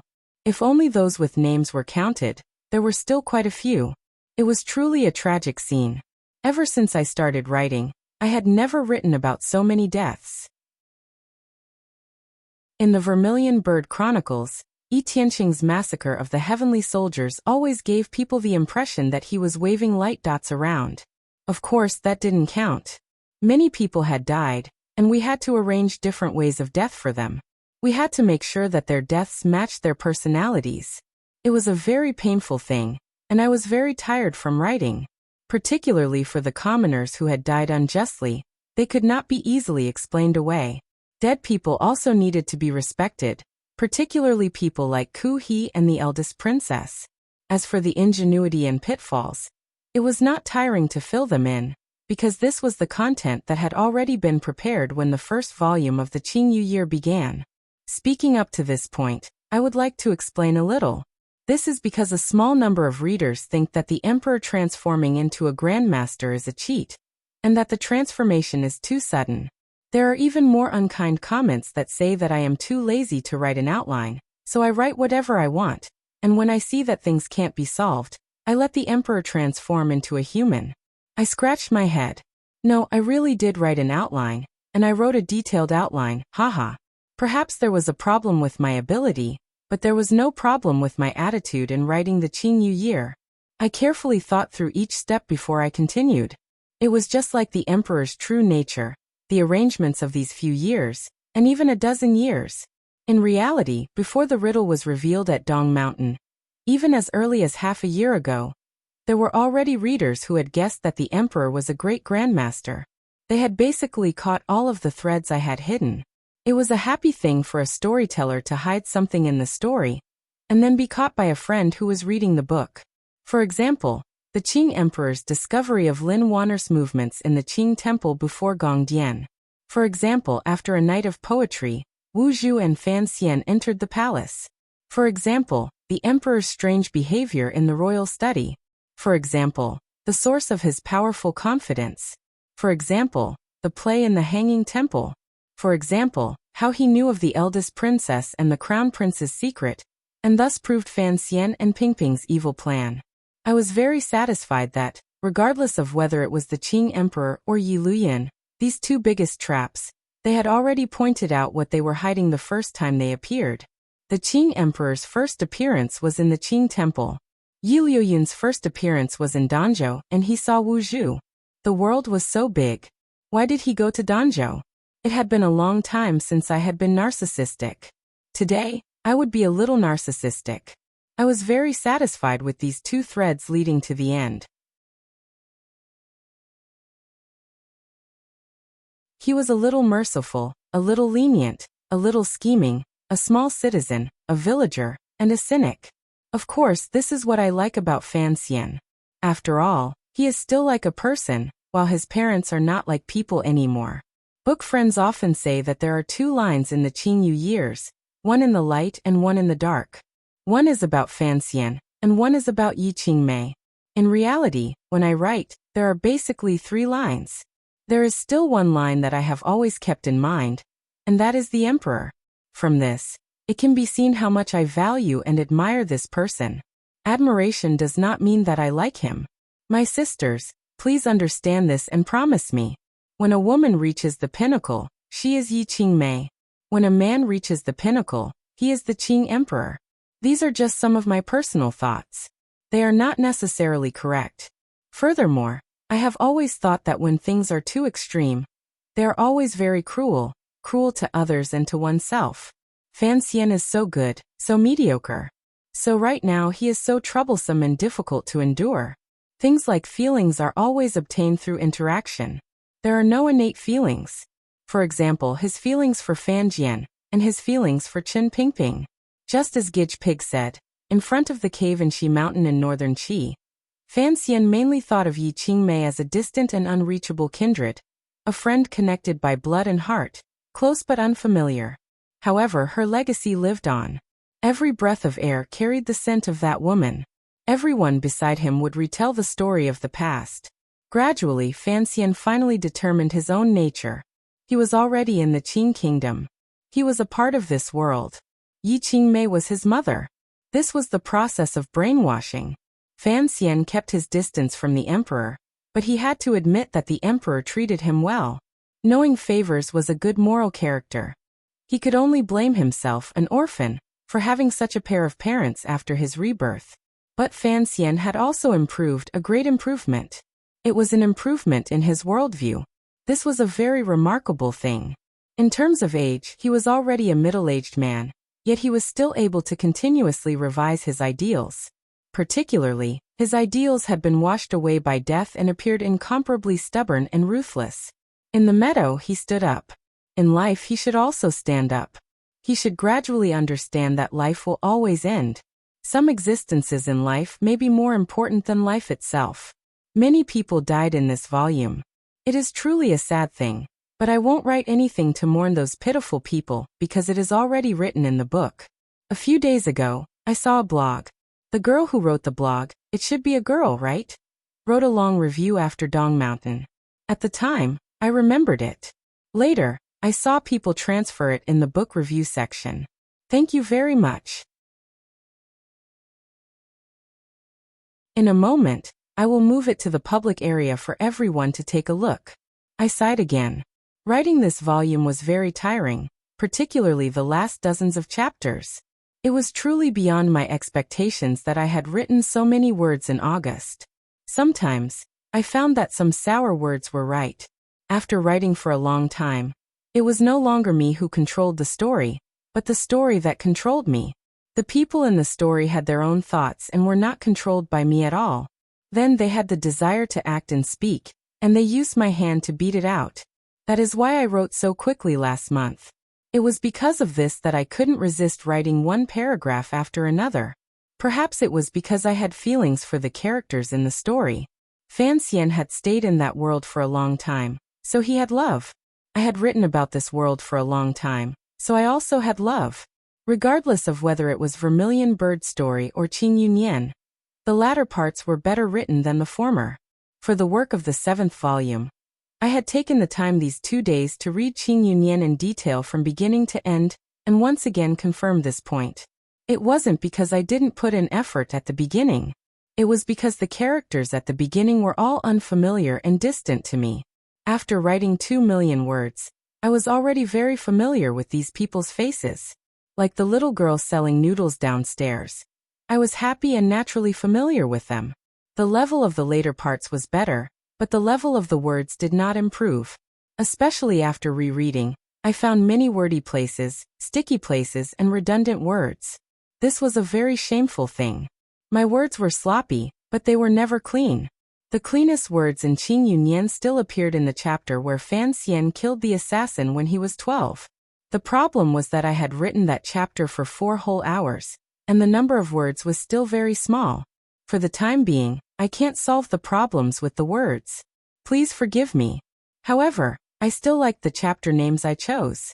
Every afternoon after writing a few thousand words, I would worry about what to name it. Basically, it was all nonsense, but sometimes it was quite interesting. In the last 10 or so chapters, many readers pointed out that there were many famous foreign names. Some friends even asked in the book review section if I had been studying the history of foreign literature. Actually, what you said was right. The process of writing Vermilion Bird Story was a learning process. Until the end, I was still full of energy and my mind was full. Writing Qing Yunyan was a digging process. My mind was almost empty, so I decided to read. I wanted to read the world's famous books to fill my empty mind. Unfortunately, I still didn't manage to read a single book. I only sadly remembered many of the titles I found, such as The Grapes of Wrath, Father and Son, The Winter of Our Discontent, 100 Years of Solitude, and The Catcher in the Rye Field. Hey, you don't say. The names of these famous books really matched the contents of the chapters. What a coincidence, it seemed my luck was similar to Fan Xian's. Although I couldn't read famous books to improve myself, stealing so many names helped. If I wasn't reading famous books, what was I reading? Of course, novels from Qidian. I read a lot of novels. You can see on the rankings, I basically read them because I like to read. This was the starting point of my writing. Yes, it was time for the book recommendation at the end of each paper. Of course, I won't talk about the old books because everyone on Earth knows about them. I'll just talk about the books I liked in the past few days. The first book is called The Ordinary Life. This is my favorite in the past half a year. Warning, it's a book for girls. Don't read it unless you like it. But I want to strongly recommend it to everyone. It's not just light, not just the irrepressible mockery at the beginning, not just the detailed descriptions. The key is the portrayal of the characters, the fluency of the writing, and the most alluring fantasies at the bottom of the words. Shunning is the most suitable character to be a daughter. That's why Fan Xian named his daughter Shunning, because I hoped that Xiaohua would be like Shunning. Wan Ning is the best character I've described in the books I've read in Qidian. Who does she resemble? Like Dingya, Li Shiming, Shi Xiongzi, Li Xiaoning, these seniors in the long river of history. In Qidian novels, there are very few characters that make you like. I can't say it, but it's good. And I always thought that the boy that the author wanted to make fun of at the beginning didn't die. That's what I firmly believe. My friend especially insists that Shunning is the best match for CC, and he went to make a lot of noise. But I think that unless this CC isn't the CC, then we should just forget about it. Coincidentally, the second book I recommend is my friend especially Bai's new book. He's written about Shaolin monks and evil Ming. Now he's writing about the Fist Qi. He always goes the hard route, and it makes people like me feel a bit of pain. I want to read about love and ambiguity, these urban things, but he wants men to go to this extent. The Fist Qi should be published today. This story is really hard. If everyone wants to read something straightforward, then read this book and train your spirit. The third book I recommend is Chaotic Clouds, student Cui Hua's new work. The quality is guaranteed. Cui Hua is Ning Cuiya. That guy is finally back. Yes, of course, this book has very few words. If I recommend it, it will certainly attract discussion. But I have to admit that I've been reading this book since the beginning. I've been reading it all the way until the end of his draft. Of course, the draft is more than just the words posted now. If I remember correctly, Chaotic Clouds should have been written more than half a year ago. In the end, it took so long for it to be posted. Xiao Cui put in a lot of effort. She put in so much effort that it took her a lot of effort to write. It was truly admirable. I need to read it carefully. After talking about the 6th volume and recommending books, I will talk about the 7th volume, which is the final volume of the Qing dynasty. This volume is very troublesome, very troublesome. I will try to finish it before the end of the year, and draw a satisfactory full stop. I don't need to worry about a bad ending because cats care about their tails the most. Cat owners all know this. The 7th volume, Emperor of the Qing dynasty, has 3 periods. Of course, it is still the traditional way. It is impossible to suddenly and inexplicably start. However, there are some things that started in the 8th year of the Qing calendar that I cannot talk about specifically. Everyone, please follow me as I unfold it. The joy in front of the palace is not joyous. As for Emperor of the Qing dynasty, perhaps it looks a bit depressed, but I want to twist it into a bright youth. Everyone, look at how happy I am writing this summary. You will know what kind of emotions I am cultivating. However, because the 7th volume is too troublesome, I need time to organize my thoughts and outline. I ask for a day off from everyone so that my mind, which was empty because of the end of the 6th volume, can be taught again. Today, other than this summary, there is no main text. I ask for everyone's understanding. However, I have written over 5,000 words in the summary. I really am as long-winded as ever. It is very strange that I did not update on the first day of the month, but I cannot help but urge everyone to vote for me. It is said that it is easy to go from frugality to extravagance, but difficult to go from extravagance to frugality. It is difficult to go from extravagance to frugality. It is difficult to go from the vast ocean to the water. Apart from Mount Wu, it is not clouds. Taking a flower bush, I am lazy to look back. Half fate, the monthly vote and half fate. I raise my cup to invite the bright moon. I do not want to be scolded, so I quickly stop being sour.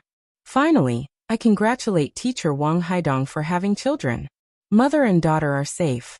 As a mother, her stomach was stabbed, but as a father his feet hurt. This is a small matter. Haha, I congratulate him again. Yes, it is about the same time as Fan Xian's father.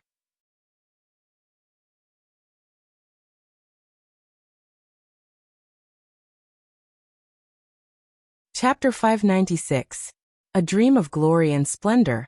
Half a piece of scholarly papers, 1,000 feet of sea waves. Horse hooves shatter the frost of the forbidden street. Listening to the rooster sing several times. Dust and clothing, the heart of the Jianghu. Out of the royal phoenix net, Muyiqi Shouyang. sighing that Hanpeng did not end. Early in the paper, the demonic form, Yuan Wang, Yuan Heng, the emperor of the court, as the inscription. The clouds in the sky were like wet cotton, ready to squeeze out water at any moment. They were also like large lead ingots, heavy and not something the air could hold. They were probably going to smash into the world in the next moment. Rain was already trickling down from the leaden clouds and dripping to the ground. No one knew when it would become a torrential rain. Song Shuren, once the best litigation master in Jingdo and nicknamed Rich Mouth, now had white hair at his temples. His features were no longer as free and at ease as before. He was much more steady. He gazed calmly at the sky. No one knew what he was thinking. A moment later, he pulled back his gaze and sat in a chair, feeling a bit tired. Beside him, someone had brought him hot tea. He took a sip and rinsed his mouth. He then accepted a scalding hot towel and pressed it against his eyes. Only then did he feel more energetic. There were also people behind him massaging his back and legs. There were also people who began to fan him. However, the autumn of the 9th year of the Qing calendar was already cold. Additionally, the autumn rain was about to arrive. Jingdo was completely cold. How could he stand the fan? Song Shuren couldn't help but shiver. The person beside him in black official robes glared at the subordinate holding the fan. This Overwatch Council official was the head of the first bureau Mu Tai. He looked carefully at Song Shuren and said, "Sir Song, are you confident?" Although Song Shuren had heard this title for a year and a half, he was still not used to it. His brows furrowed and he calmly replied, "Don't worry, sir." This litigation master's first official appearance was in the 4th year of the Qing calendar on behalf of Minister Guo's family. He sued the son of the assistant minister, Song Shuren, for fighting underground in the middle of the night. That case was also a rare complete defeat for Song Shuren. However, he truly caused a stir in the Qing court because of the property dispute lawsuit involving the Jiangnan Ming family in the 6th year of the Qing calendar. In that case, relying on the Overwatch Council Commissioner Fan Xian's strong support, Song Shuren spent half a year in the Suzhou government. He demonstrated everything he had learned in his life to the fullest. He forcefully grasped the loopholes in the Qing law and Ministry of Justice's rules and completely defeated the natural inheritance, right of the legitimate eldest that was deeply imprinted in the hearts of the people. This Ming family property dispute lawsuit was truly in Jiangnan, aimed at the Jingdo royal palace. It had to be said later, the emperor's worship to the heavens to depose the crown prince, as well as the crown prince's final forced rebellion, all had an unclear connection to this lawsuit. In Jiangnan, Song Shuren's glory was limitless. However, when he returned to Jingdo, the crown prince had not been deposed and the empress dowager was furious. The old woman had only quietly said a few words, and the world's best attorney had been kneaded into an ant by the palace. His family's property had been confiscated, and he had to see the world look down on him. He set up a stall in Lotus Pond Square, and struggled to survive. Fortunately, Fan Xian returned to the capital at that time, and secretly sent him out of Jingdo.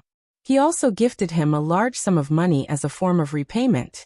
At the beginning of the 8th year of the Qing calendar, the Jingdo matter was settled. Fan Xian brought Song Shuren's family back, and bought him a manor in the west of the city. At the same time, he gave him the identity of an official. Although the best attorney in the world could earn money, his status was not as high as an official's. Song Shuren was endlessly grateful. At the same time, he knew he had to sell his life well for Sir Fan Jr. Additionally, after experiencing the baptism of these few years, Song Shuren was no longer as arrogant as before.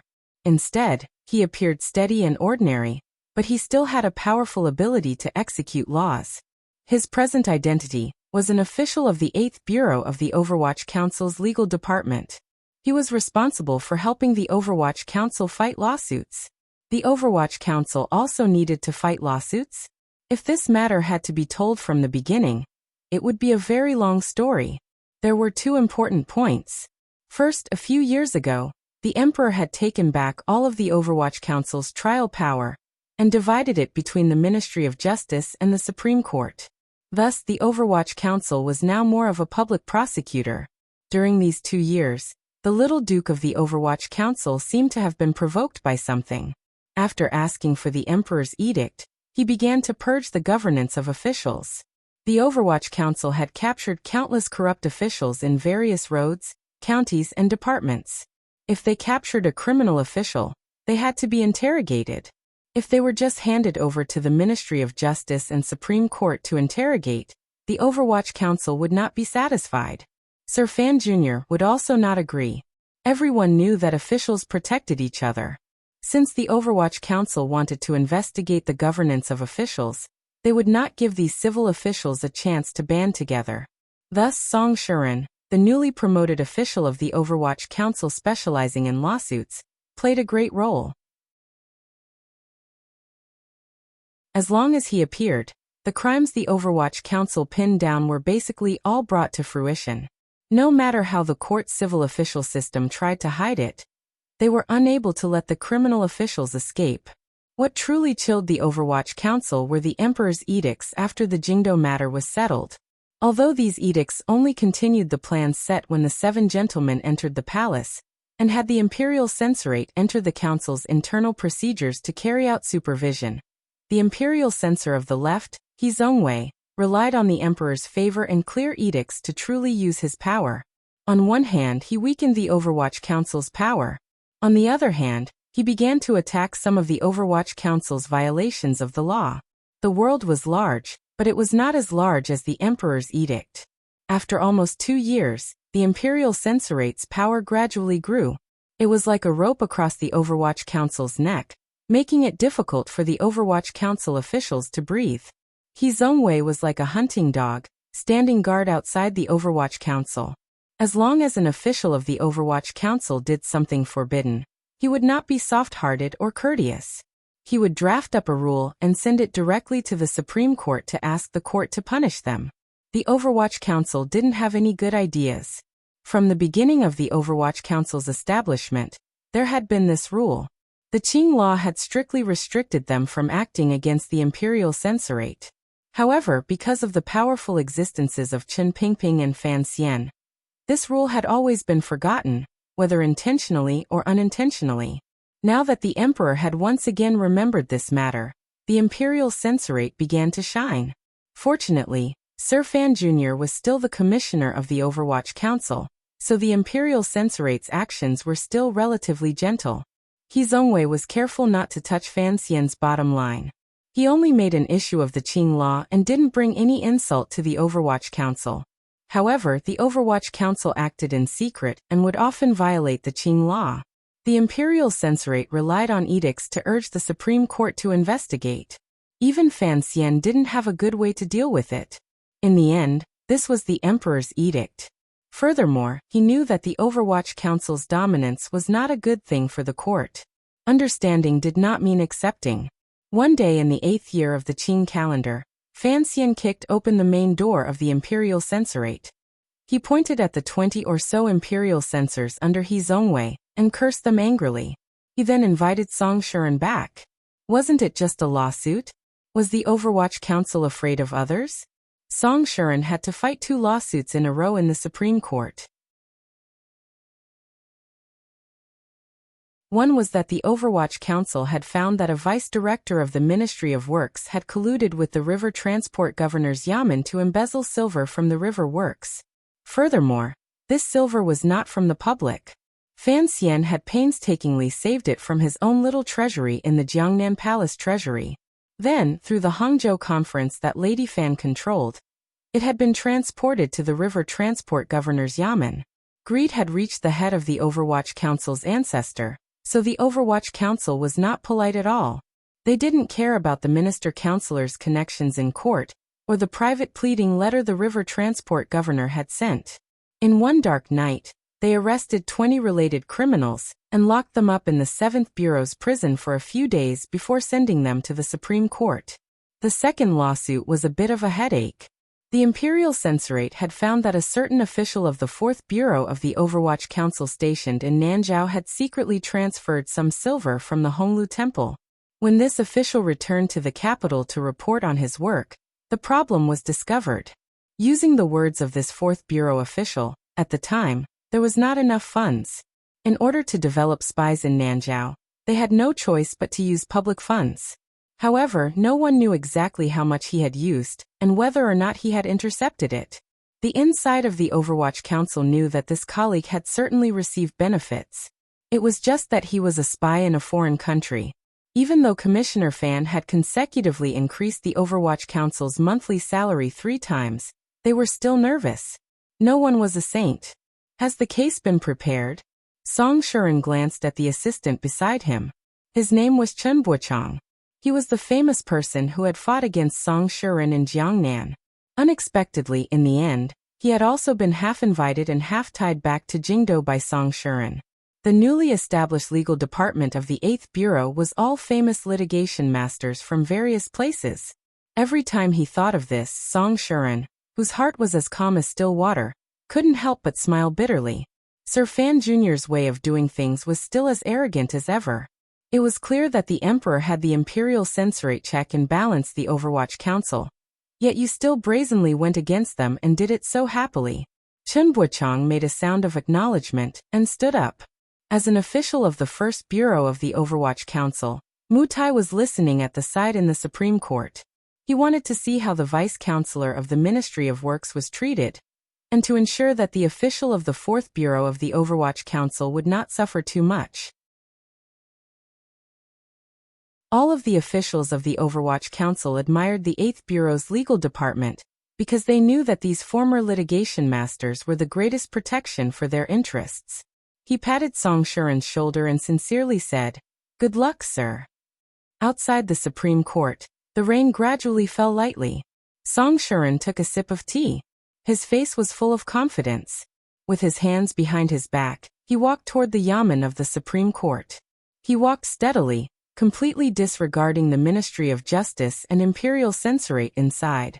He walked confidently and confidently. The Jingdo commoners watching the spectacle across the street cheered in unison. They all hoped that the Overwatch Council would be able to chop down all of those corrupt officials. It had to be said that during these 2 years, the Overwatch Council's power had been greatly reduced, but its reputation had improved greatly. Fan Xian had used a few years of time to finally pull the Overwatch Council out of the darkness a little. Using a series of thunderous purges, he had established a glorious image among the people. Presently, the direction of discussion among the people was basically biased toward the Overwatch Council, and felt disdain toward the Imperial Censorate.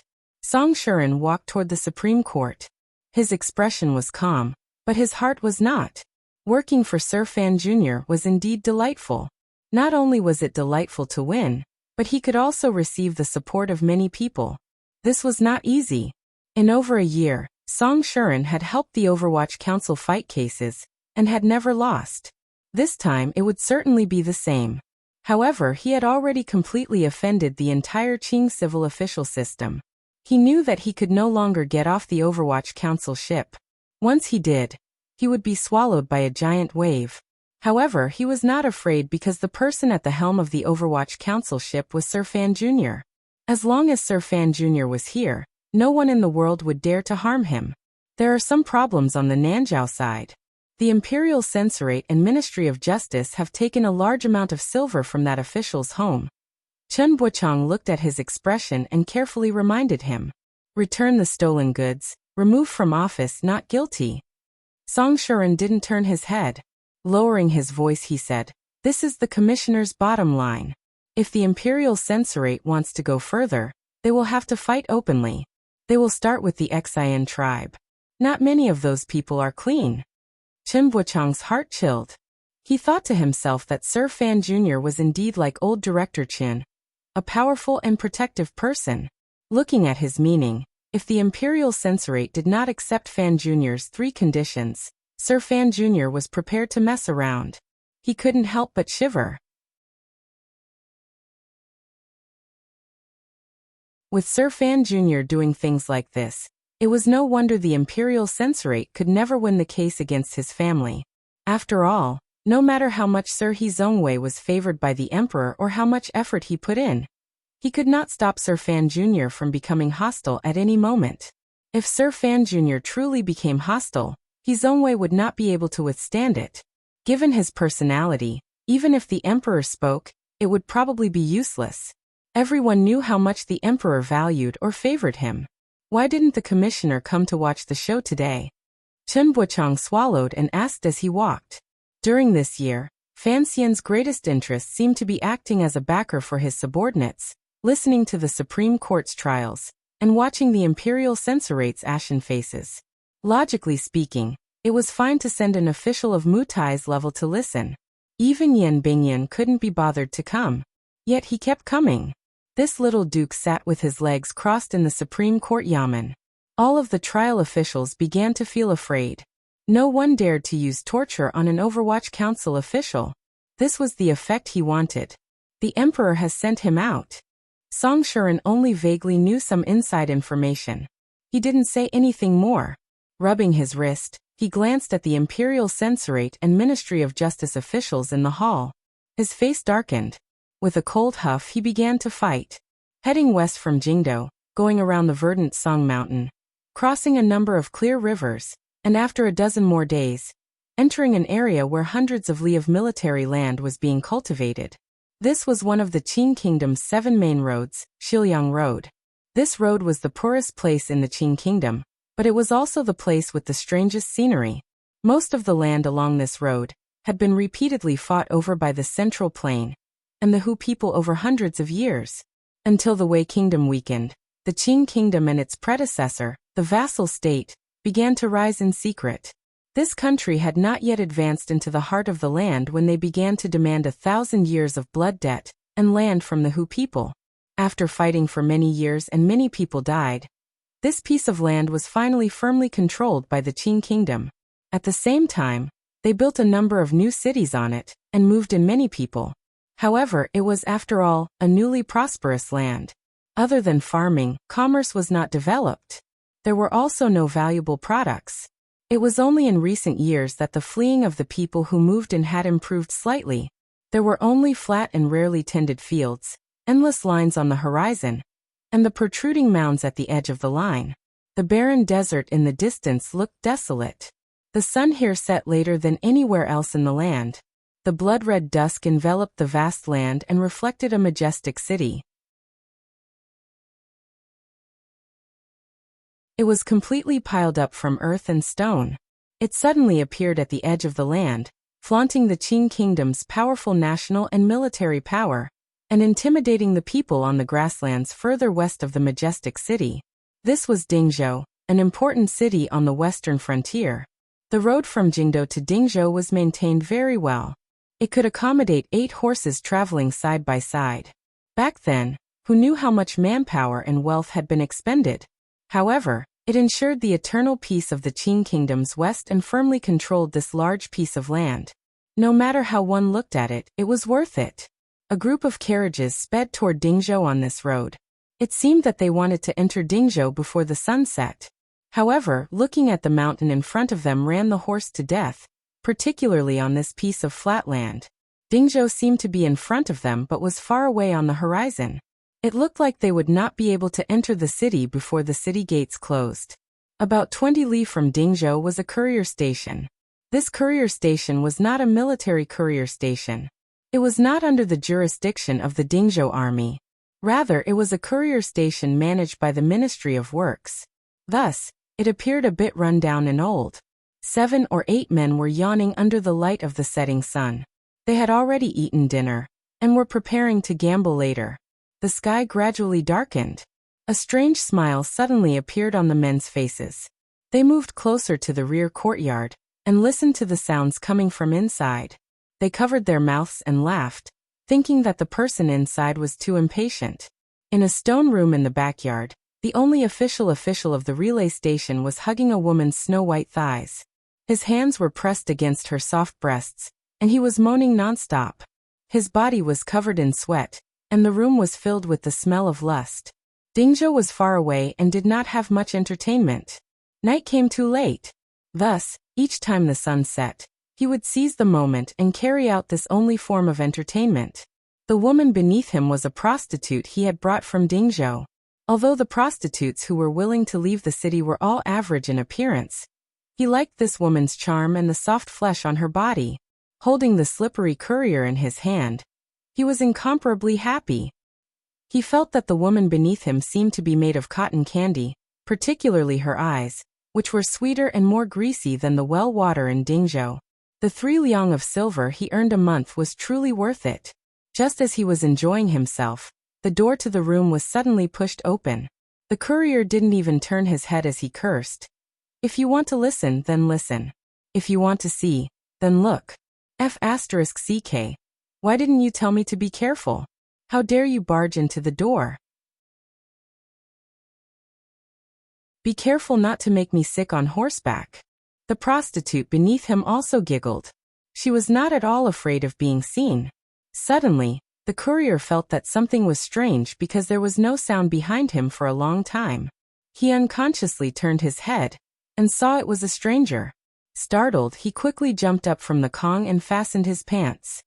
He did not forget to pull over the black quilt and cover the prostitute's white lower body on the kong.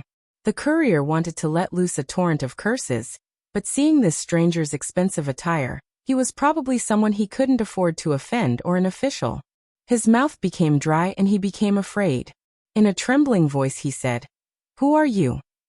Fan Xian sat in the only chair in the courier station and looked at the large group of people kneeling in front of him. Furrowing his brows, he said, "I told you to get up, so get up quickly." He had come to Dingzhou on the emperor's edict to reward the army. He said it was to reward the army, but the secret edict he had received in the royal study had some other content. During these 2 years, the Hu people in the West seemed to have taken some stimulant or tranquilizer. They changed their romantic battle tactics of the past and began to attack Dingzhou in an organized fashion. Furthermore, their battle tactics had become very cunning. Although the Yi family still managed Dingzhou's military affairs, Yizhong was in charge of the Bureau of Military Affairs. He had to manage all the armies under heaven, so he could not personally keep watch. Additionally, the Hu people's attacks were too fierce. In the first year, the situation in Dingzhou was very dangerous. Fortunately, the emperor personally moved the soldiers from the various roads to take turns to provide support. Only then did the situation stabilize. The emperor and Fan Xian had long seen that there were problems, but without first-hand information, no one knew what was happening within the Hu people. The situation could not continue like this. If Shihu continued to develop like this, it would probably become a great threat to the Qing kingdom. Thus, Fan Xian had made this trip. He had to listen to the personal reports from the generals in Dingzhou and understand the situation. Furthermore, Fan Xian knew that the emperor had personally moved the 5 roads to the west with the intention of using the Hu people's knives to sharpen the Qing kingdom's swords. The Hu people's attack just happened to give the Qing kingdom a chance to train its military power and prepare for the war to unify the world in the future. Since he couldn't make it to Dingzhou, he could only rest for the night in this dilapidated relay station. Unexpectedly, no one came to welcome him when he entered. 7 or 8 men were eavesdropping like children. Fan Xian was curious and pushed open the door to enter. Unexpectedly, he saw a live erotic scene. The deputy and the 7 or 8 men knelt on the ground and repeatedly kowtowed. The officials who had come with Fan Xian knew his personality and had long pretended to see it. They each prepared to rest for the night. Fan Xian looked at the deputy and laughingly scolded. "The sun hasn't even set and you're already doing it. If you have the guts, then don't be afraid." The deputy's face fell. He knew he was about to be killed. The man in front of him was the second most important person in the world, the commissioner of the Overwatch Council. He was a high and lofty figure. He was someone he didn't even have the right to see. Fan Xian asked with confusion, "What are you afraid of?" "Sir abhors evil and hates corrupt officials the most." The deputy was so scared he was about to cry. Paralyzed on the ground, he spoke of the people's impression of Fan Xian. Fan Xian rubbed the back of his head in confusion. He thought to himself that he was already the father of 2 children. Why was it that in the hearts of the people he seemed more and more like an otherworldly saint or demon?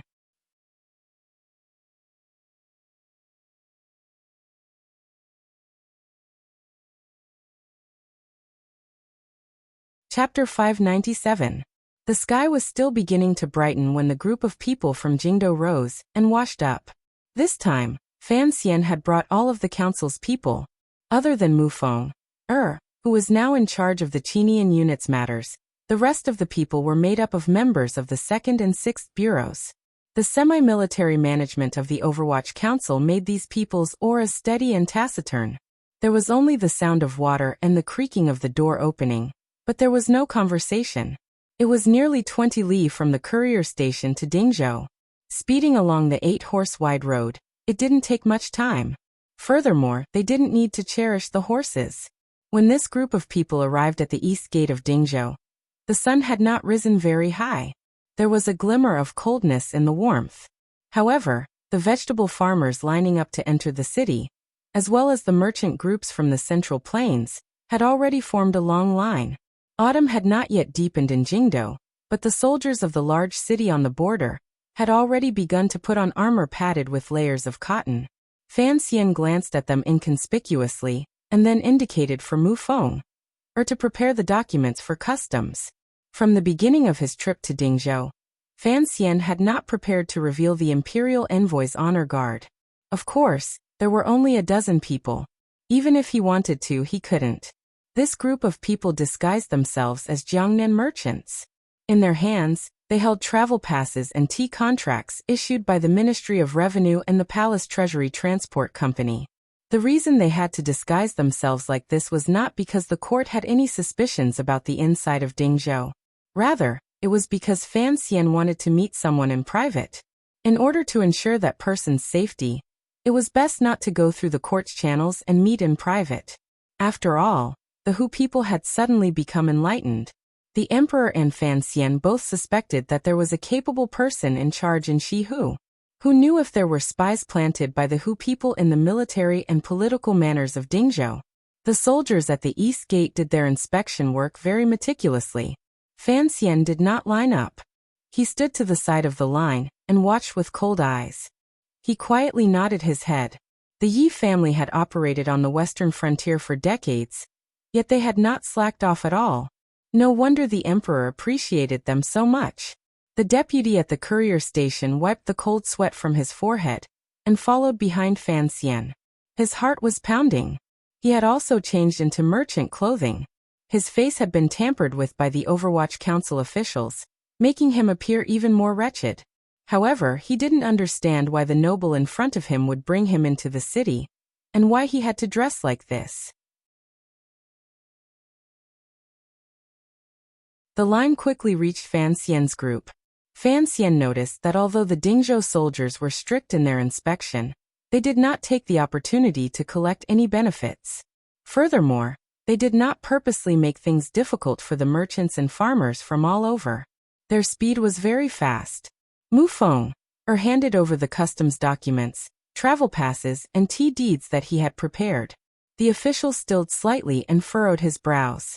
He seemed to find something strange. Fan Xian watched from the side with narrowed eyes. He didn't know what had gone wrong, but he didn't panic. In any case, in the afternoon he was going to the governor's manor in Shilyang Road to reveal his identity. There shouldn't be any misunderstandings between the two sides. The official's surprise was not because there was something wrong with the documents. Rather, it was because they were too beautiful, particularly the seals and signatures. They were all from the heads of the yamens. Thus, it meant that the identities of this group of merchants were very important. Otherwise, why would the old officials in court personally inspect these documents? Fan Xian and his group had not expected that they would attract other people's attention. It was very simple for the Overwatch Council to make these documents. However, the Imperial Censorate had been keeping an eye on them recently, so they had simply gone to the various yamens to find the real thing. However, if it was too real, it would be too eye-catching. If it was still Wang Qinian responsible for all the details around Fan Xian, presumably he would not make such a mistake. The official glared coldly at Mu Feng, and then unconsciously glanced at Fan Xian. He understood that this noble and beautiful young man was the true leader of this group of merchants. Fan Xian did not look back at him. He was looking with interest at the Dingzhou city walls in front of him. He wondered to himself, Dingzhou is surrounded by plains or wasteland. Where did these large rocks come from? Is there yellow soil stuck between the rocks? Can this be used to build city walls? The official furrowed his brows. Unconsciously, He did not want to provoke this arrogant young man. He nodded and let them pass. After the group of merchants entered the city, he called over a subordinate and said a few words in a low voice. Fan Xian didn't know that his appreciation of the city walls would give the Dingzhou soldiers the impression that they were arrogant. He truly liked to use his own eyes to see everything in this world. After all, it was a rare second life. He always had a strong desire to explore the beauty, history, and existence around him. He had seen Shangjing's centuries-old city walls, and was very familiar with Jingdou's heavily guarded city walls. It was rare for him to come to the westernmost city of the kingdom, Dingzhou, so he was curious. Furthermore, he still felt some regret in his heart. He didn't know when he would have the opportunity to see the legendary largest city in the world, Dongyi. The deputy, who had followed him into the city with a long face, gradually understood why the Duke of Danbua had brought a minor character like him into the city. The Duke was preparing to go shopping. The streets in Dingzhou were a mess with all kinds of streets intersecting. Without a local leading the way, there were many nameless places that would be impossible to find. What gave him a headache was that it seemed to be the first time the Duke of Danbua had come to such a remote place. Yet he was interested in everything. He wandered everywhere, and did not find it tiring. In particular, the Hu people's weapons that had been shipped from the Hu people's tribes by Shiqi River attracted his attention for a long time. In about half a day, Fan Xian and his group had strolled through the Dingzhou trading market area. They had perfectly carried out the enthusiasm a merchant group should have. Under a mud wall, Fan Xian narrowed his eyes and looked at the distant city gate tower of Dingzhou. Lowering his voice, he asked, "Has the news been sent out?" Mu Feng'er carefully looked around and nodded. According to the agreement between the two sides, it has already been sent out. However, we came 2 days early. I'm afraid the other party hasn't entered the city yet. Fan Xian thought for a bit and said, "We had to come 2 days early. There's no way to block the news of me leaving the capital. Hongqing must know I'm coming. If I'm delayed by this kid, he will certainly force me to drink. How would I have time to do anything? Besides, who knows if there are Hu spies in the camp and the governor's manor." Mu Feng'er glanced at the nervous deputy at the back of the group and said, "If I wasn't unfamiliar with the terrain, I really wouldn't have called for this person to lead the way. I don't know how to handle it in a bit." Fan Xian smiled and said, "It's not like it's a beheading. We just have to ensure the other party's safety. That's why we have to be so careful. As for the deputy, when we leave another day, we'll just send him 2 beauties." Although he said this, Fan Xian still felt some regret. The emperor had long forbidden the Overwatch Council from extending their tentacles too deeply into the military. Regardless of whether it was the 4th Bureau, which was in charge of the various roads, or the 2nd Bureau, which was in charge of gathering intelligence, the Overwatch Council did not have any capable people in Dingzhou. Of course, the Overwatch Council had certainly buried spies in Dingzhou. Fan Xian thought that the inside of Dingzhou was very safe, so he did not want to use these spies in case the military and political yamen were unhappy afterward. The ones who would suffer would be the lower-level officials of the Overwatch Council.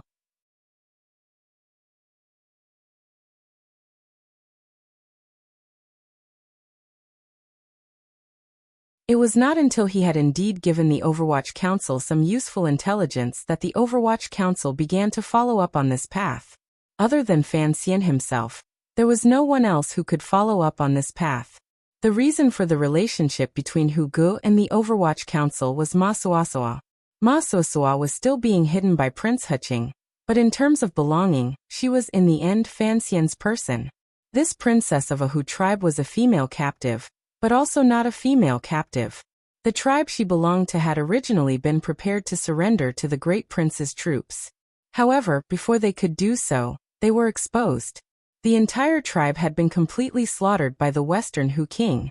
The remaining tribe members could only scatter to the western regions and seek refuge with the nobility clans. Hu Gu was a warrior who had left this small tribe. Before he could reveal his identity and win glory for his tribe, he received the tragic news that his tribe had been slaughtered. After confirming Hu Ji's identity from Ma Suasua, Fan Xian began to strengthen his secret connection with Hu Gu.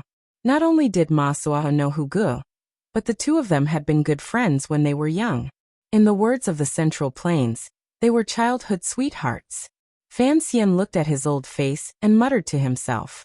Did the Hu people age so easily when they were exposed to the wind and sun every day?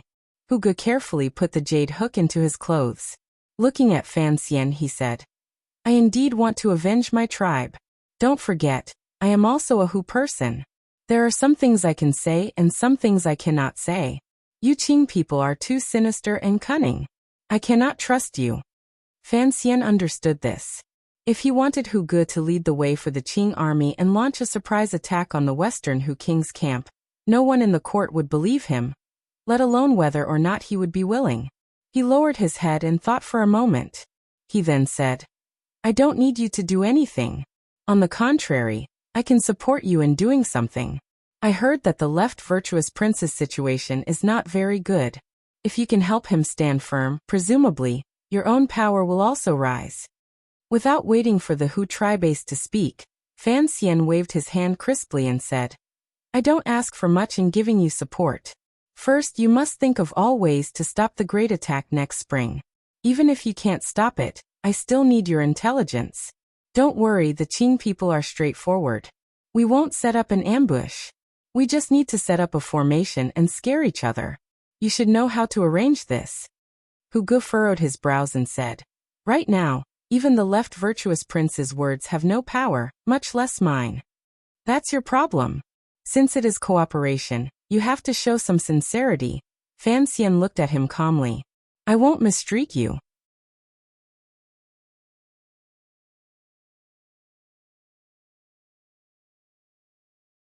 In the hearts of the Qing people, Sir Fan Jr. was brilliant and eye-catching. In the eyes of the Qing kingdom's enemies, this legendary young man was the #1 target to guard against. Up until now, the Hu people had never been taken advantage of by Fan Xian. However, they had been taken advantage of by Chen Pingping many times. Thus, they had endless fear and wariness toward Chen Pingping's successor. After Fan Xian admitted his identity, Hu Ji's first thought was that today's meeting was a trap. His second thought was that if this was not a trap, then this transaction would also consign the Hu people to eternal damnation. Don't be so afraid. Fan Xian raised his head and slowly said, Correct, I am the head of the Overwatch Council. Don't worry, I am also a good businessman. Don't forget, I control the court's palace treasury. If you don't believe in my trustworthiness, you can send someone to the Central Plain to investigate. I'm not afraid. Hu Ge had already calmed down. A wolf-like wildness appeared in his eyes. Staring at Fan Xian, he enunciated each word clearly. I just didn't think that someone of your status would lower himself to come see me and be so brave. This is the world of the Qing kingdom. This is Dingzhou. I don't think there is anything special about my courage. Fan Xian looked at him and said, Even a Hu person like you dares to come see me. Why wouldn't I dare to see you? You don't know how much your head is worth, Hu Ge said. Are you not afraid that I will set a trap here and kill you? Fan Xian glanced at him mockingly, and wiped the meat oil in his hand onto the cloth curtain beside him. This shop is filled with your people from top to bottom. If I was afraid of you setting a trap, why would I come in and sit and drink? Besides, do you think you, the so-called foremost ace under the left virtuous king's banner, can kill me? Fan Xian furrowed his brows as if he was looking at an insensible child. You have a long name, but your courage is not much. A person's name was like a tree's shadow. The most powerful ace of the younger generation in the Qing kingdom had long branded his figure in the hearts of all martial artists. Hu Ge indeed did not have the courage to carry out such a dangerous attempt. Fan Xian stood and stared into his eyes. I don't care what you're thinking. Since my conditions are out, I want to know that person's name. This was the piece of intelligence that the Overwatch Council cared about the most in their probing contact with the other party during these 3 months. The person hidden in the Hu King's tent was hidden very deeply. Furthermore, he had brought great harm to the Qing kingdom.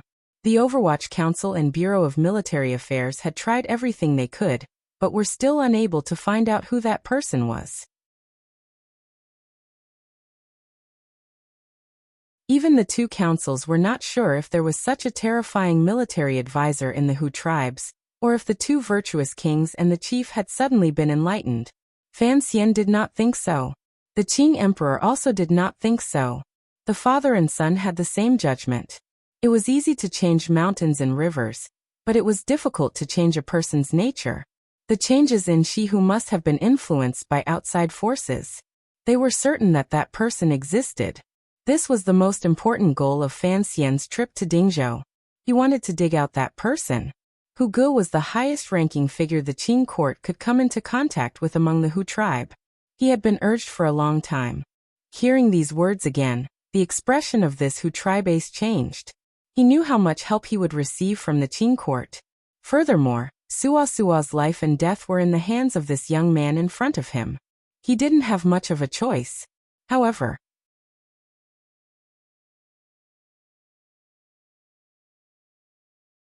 Chapter 598.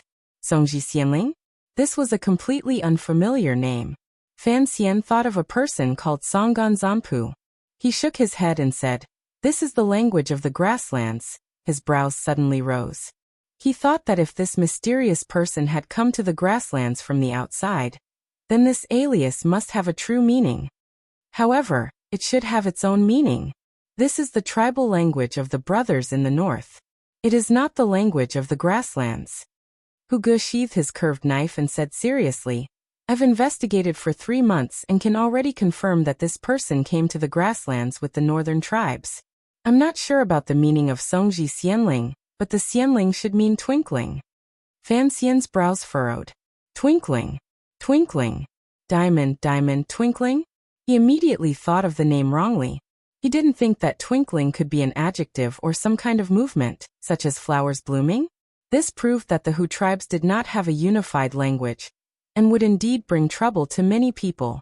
Fan Xian's head hurt. He had too little information on hand. What use could a name have? Helplessly, he raised his eyes and looked at Hu Ge. The brothers in the north are still moving toward the grasslands? Hu Ge nodded with a serious expression. It is already the 4th year. The first year, it was the brothers in the north who came as scouts. There weren't many people. The second year, it was the warriors among the brothers in the north. This group had the most people. In the last 2 years, it has mainly been the elderly, women, and children who had stayed in the north. They have moved with great difficulty along the path open to the side of the meridian of the sky. If Songji Xianling is a tribe member in the north, then what year did he come to the grasslands? It should be the group from before. Although this person is mysterious, since he can influence the decisions of the king's tent, he must have the absolute support of the brothers in the north. Otherwise, who would listen to him? You're saying? Fan Xian stared into Hu Ji's eyes. The brothers in the north have already established themselves on the grasslands and received the king's approval? This is natural. They are very brave. Although there are only tens of thousands of them, almost all of them are warriors. Additionally, their tribes are more united than the people on the grasslands. Furthermore, their requests for water and grass areas are not greedy. Regardless of whether it is the king's tent or the 2 virtuous kings, they all welcome their arrival, Hu Ge said seriously. Hu Ge said very seriously. Also, our brothers in the north never participate in the internal struggles of the grasslands, so they are the targets of all parties.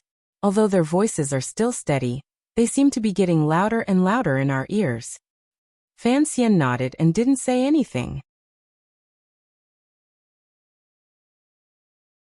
The source of the Qing kingdom's tight situation on the western border was because of the continuous natural disasters to the north of northern Qi. Heavy snow sealed the plains and forced the northern barbarians to migrate tens of thousands of li to the grasslands. The ruthlessness of the western Hu and the tyranny of the northern barbarians combined. The pressure on the Qing border increased. He felt a chill in his heart. If the Hu people truly united, Qing kingdom would be in big trouble. After decades of Qing kingdom conquest, the Hu people had long been weak. Additionally, there was the Overwatch Council's 30 years of slightly weakening provocations and evil schemes. The Shihu side was not a threat. No one would have thought that the arrival of the northern barbarians would be like a shot in the arm for the Hu people. Songji Xianling seemed to have a way to bridge the divide between the Hu people. Tell me about the current situation on the grasslands. Fan Xian looked at Hu Ge in front of him. His expression was calm. But he was thinking that even if Songji Xianling could temporarily unite the Hu people, since he had found Hu Ge, he would certainly be able to tear open a large hole within the Hu people. When he thought of this, he couldn't help but feel a little excited. If the plains were a game of chess, then the next step would be for him, and that Songji Xianling to place their pieces on the board. They would go back and forth and see who would emerge victorious in the end. Of course it was him, Fan Xian thought. He had to win because he had acutely captured Songji Xianling's plan hidden in the deepest depths. He greatly loathed her thoughts. The temperature difference between day and night in the west was great. The sun slowly moved. It was as if the temperature in Dingzhou had given some order. It gradually heated up and cooled down. When the shadow of the mud wall in the city grew longer and longer, the sun set in the west, and the temperature grew lower and lower, Fan Xian and Hu Ji's first meeting came to an end.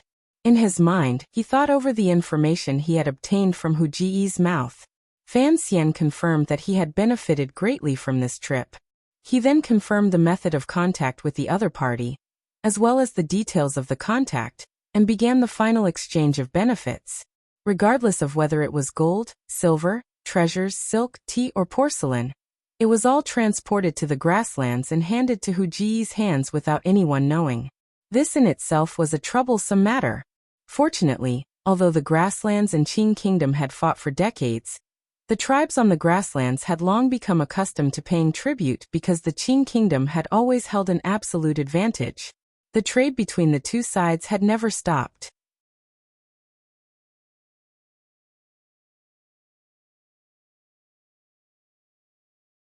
He had not thought that the person to meet him would be Commissioner Fan of the Qing Kingdom's Overwatch Council, such an honorable figure. It was precisely because Fan Xian had personally come that Hu Ge had placed more trust in him. This was very beneficial to their future cooperation. I won't see you out. Fan Xian raised his wine bowl and said, "Be careful on your journey. We'll meet again another day." Hu Ge nodded his head heavily and accepted the heavy package Mu Feng, or handed over. Putting his finger to his lips, he whistled. Lifting the curtain, he followed the hole in the earth toward the back of the lamb shop. At the same time, a few unremarkable Hu merchants and workers outside the lamb shop also blended into the crowd. They are used to hiding everywhere. After all, their tribe has been massacred for many years. If they want to restore their tribe, there will always be many things that cannot be seen in the light. Mu Feng looked at Fan Xian, who had his head lowered as he drank. He knew what he was worried about and said, "I called the police early. Dingzhou will not be able to catch him." Fan Xian nodded. A few subordinates of the Overwatch Council disguised as Central Plain merchants rushed in and reported, "The guards of the western camp have entered the dirt street, and will be here soon." Mu Feng glanced at Fan Xian, meaning to ask if he should retreat at this time. Fan Xian shook his head. Since the Dingzhou army had their eyes on them, then the carriages they had left at the mud wall earlier were also controlled by the other party. The three of them came to the lamb shop, but they left a few 6th Bureau subordinates behind to follow them from a distance. This was to prevent any accidents from happening. Since the two sides had met, there was no need to retreat. For the safety of Hu Ge and his group, Fan Xian had to delay the Qing soldiers capturing the spies for a while. If the other party doesn't deal a heavy blow, we won't make a move. Fan Xian took a sip of wine and spoke to his subordinates. Mu Feng and the Overwatch Council officials met each other's eyes and nodded. At this moment, there was a commotion outside the lamb shop and the startling sound of horse hooves.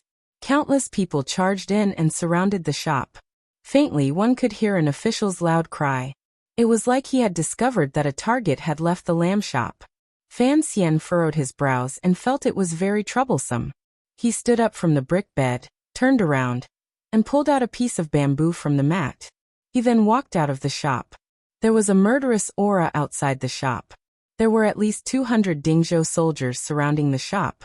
The long spears in their hands were aimed at the people walking out of the shop. The tips of the spears shot out wildly.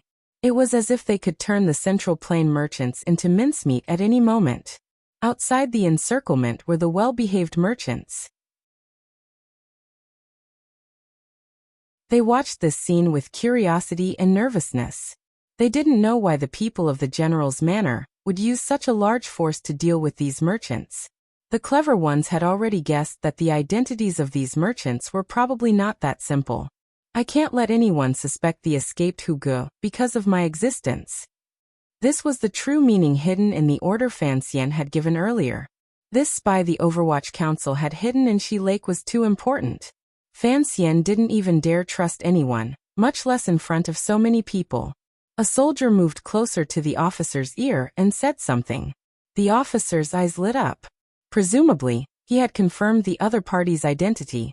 Looking at Fan Xian and his group, he said in a cold voice, "Someone capture these spies." Fan Xian looked at the soldier's face and recognized him as the soldier guarding the east gate.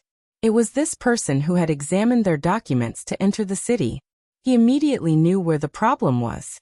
He couldn't help smiling helplessly and glancing at Mu Feng, knew that he had made some mistakes in his handling of the details, and had aroused the suspicions of Dingzhou. He was angry in his heart, but he was afraid of angering Fan Xian. His expression became increasingly ugly. Surrounded by countless spears, he looked at the officer with a cold expression. His gaze was as if he was about to bring a bowl of water and swallow him alive. The officer didn't know what these merchants were thinking. Seeing that there was not a glimmer of fear on their faces, he became more and more certain that there was something strange about these merchants. As he prepared to give orders and send out a portion of his subordinates to continue capturing the people who had escaped, he urged his horse to stop in front of the merchants. He couldn't let the Dingzhou army catch up to Hugo. Fan Xian furrowed his brows. Mu Feng received the order. A cold light flashed through his eyes. With a push of his feet, yellow sand appeared. His entire body had already flipped up like a gray shadow. Pressing his palm against the horse's head, a short knife flew out from his sleeve. He was about to restrain the careless officer. Since the officer dared to ride alone in front of everyone, he had great confidence in his skills. Seeing the sudden change, he was not surprised at all. Raising the sheath of his knife with one hand, he slapped it toward Mu Feng's wrist. His right hand left the reins and went straight for Mu Feng's throat. His movements were clean and efficient. It was the authentic Yi family's grappling skills. This officer's martial arts were indeed powerful, but he only thought that these merchants might be spies. He had no idea of their true identities and couldn't help but underestimate them. He blocked Mu Feng, but he couldn't block the black shadows that rose up at almost the same time as Mu Feng, With a number of swishing sounds, the shadows descended on the officer's horse at the same time. One grabbed the hand, the other grabbed the throat. The swordsmen of the 6th Bureau attacked. Even Fan Xian was afraid of them, much less this unremarkable soldier of Dingzhou. With a wail, the horse suddenly realized that there were 4 people standing on its back. How could it withstand it? Its front hooves softened and it fell down. A cloud of dust rose. The Dingzhou soldiers were shocked. They watched helplessly as their leader was easily captured by the spies. Mu Feng took the officer's knife sheath and placed the knife in his hand across his neck. Facing the Dingzhou soldiers charging over from all directions, he shouted, "If you're not afraid of death, then come." The officer's face was deathly white. He had not thought that he would not be able to block one move from these spies. Gritting his teeth, he roared at his subordinates, "Capture these people." He now believed that these people were not only spies but very powerful spies. For the sake of Dingzhou's safety, why would they care about his life or death? He didn't care, but Fan Xian did. If conflict truly erupted, the Dingzhou army would not be able to keep them. But how would they explain it to the court? "We are not spies." Fan Xian walked forward and looked at everyone warmly. "We are just merchants." With this disturbance, the officer did not have time to give the order to chase. Hugo and his group should have already safely escaped the encirclement. Fan Xian's state of mind had also calmed down. He indicated for his subordinates to put down the weapons in their hands. Smiling slightly at the brave officer, he said, "Sir, my subordinates are all rash people. I've frightened you." Naturally, no one believed such words. Even the most rash of Jianghu people would not attack the court's army. The officer touched his tight throat and found that he was still surrounded by these spies. Looking at Fan Xian in the lead, he ruthlessly said, "Let's see where else you can escape to." "We won't escape." We are truly just merchants. We just overreacted earlier. After saying this, Fan Xian couldn't help but want to cry. Huge, oh Huge, I have truly caused a great deal of trouble for you. Is that so? Which family are you merchants from? The officer looked at Fan Xian darkly as if he was not at all worried about his safety. The Dingzhou soldiers outside didn't know what they were talking about. They only went to make an urgent report to the general's manor. At the same time, they set up the encirclement. No one paid any more attention to the people who could escape from the back of the shop. The Lingnanxiong family, Mu Feng'er said. Since you are merchants, come back with me to the manor for inspection. The officer gritted his teeth so hard they almost shattered. He roared angrily, otherwise kill them on the spot. In his opinion, these spies were probably about to break out of the encirclement. However, they were controlling him, so it was inconvenient for his subordinates to act. No matter what, if he suggested that these merchants come with him to the general's manor for questioning, the other party would certainly not accept. Unexpectedly, after the young and handsome merchant thought for a moment, he nodded and said, "Very well, we are law-abiding merchants. Of course, we are willing to explain ourselves." The officer furrowed his brows. He didn't know what these spies were thinking. Did they not know that once they were captured, what awaited them would be endless beatings and interrogation? However, since the other party was so muddle-headed and stupid, the officer would not miss this opportunity. "Tie your own hands." He looked at Fan Xian and roared loudly. Fan Xian was obedient, truly obedient. He was even more obedient than he was in front of the emperor. He obediently allowed the Dingzhou soldiers to tie him up like a rice dumpling. Furthermore, his shoulder was hit heavily by a soldier. It was truly painful. The Overwatch Council officials under him were also obedient, and obediently allowed themselves to be captured without a trace of struggle. On the contrary, it confused the Dingzhou soldiers. Because these merchant-like spies had once subdued their immediate superior in one move, these soldiers did not hold back. As they tied them up, they secretly used some heavy blows. Fan Xian stood by the officer's side and pleaded, "Don't hit people." The officer glared at him. He couldn't understand how this spy could be so daring. Resisting in the street was a small matter, but he could still speak to him so calmly. "There is still someone in the shop who has been drugged by us. Don't forget to bring him back with you." Fan Xian was more like a Dingzhou advisor. "What's with all this nonsense? Just wait until you can't even die if you want to," he said sinisterly as he stared into Fan Xian's eyes. Fan Xian did not get angry. He forced a smile and said, "The merchants I brought into the city have presumably also been captured by you. Please say something and don't torture them." The officer glanced at him mockingly. He had seen countless spies, but this was the first time he had seen someone as childish and laughable as Fan Xian. Fan Xian looked at him and said seriously, "We didn't kill you earlier. How about you return our favor?" The officer became more and more confused. He felt a chill in the depths of his heart, and wondered if he had done something wrong. He subconsciously stopped his subordinates from beating up the spies. Something major had happened in Dingzhou. Another group of spies had been captured. Although there were spies every year and there were new ones every month, the spies captured in the lamb shop were different. First, they had come from the heart of the Central Plain.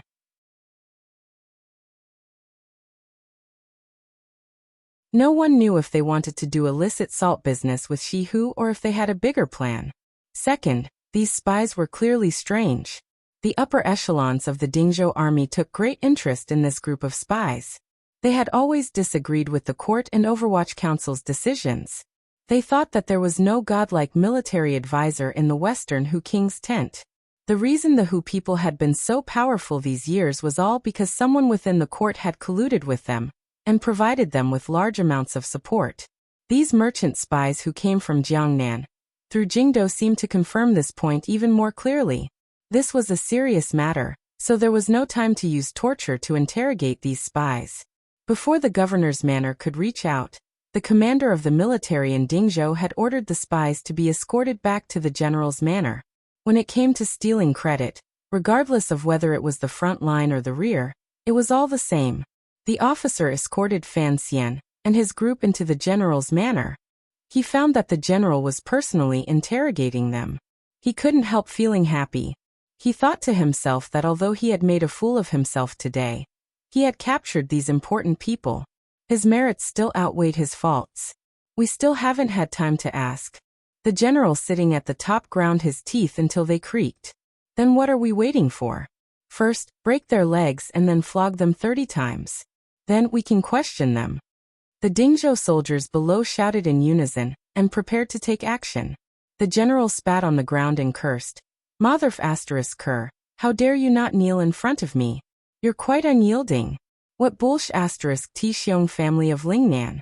Even if you're from Xiaomingji, I'll still beat you up. Everyone in court and the military knew that Xiaomingji was Commissioner Fan's family property. There was basically no one in this world who dared to not give Fan Xian face. Strangely, this general's tone did not sound like he was bragging. Fan Xian raised his head with a pained expression and looked at the bearded general of the Western expedition. He wondered why this kid was so ugly.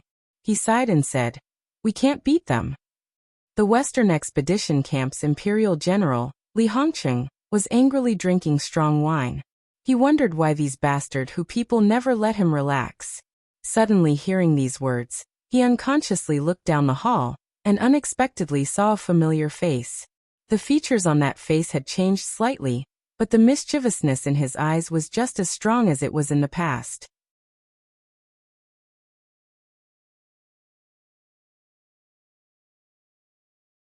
Chapter 599.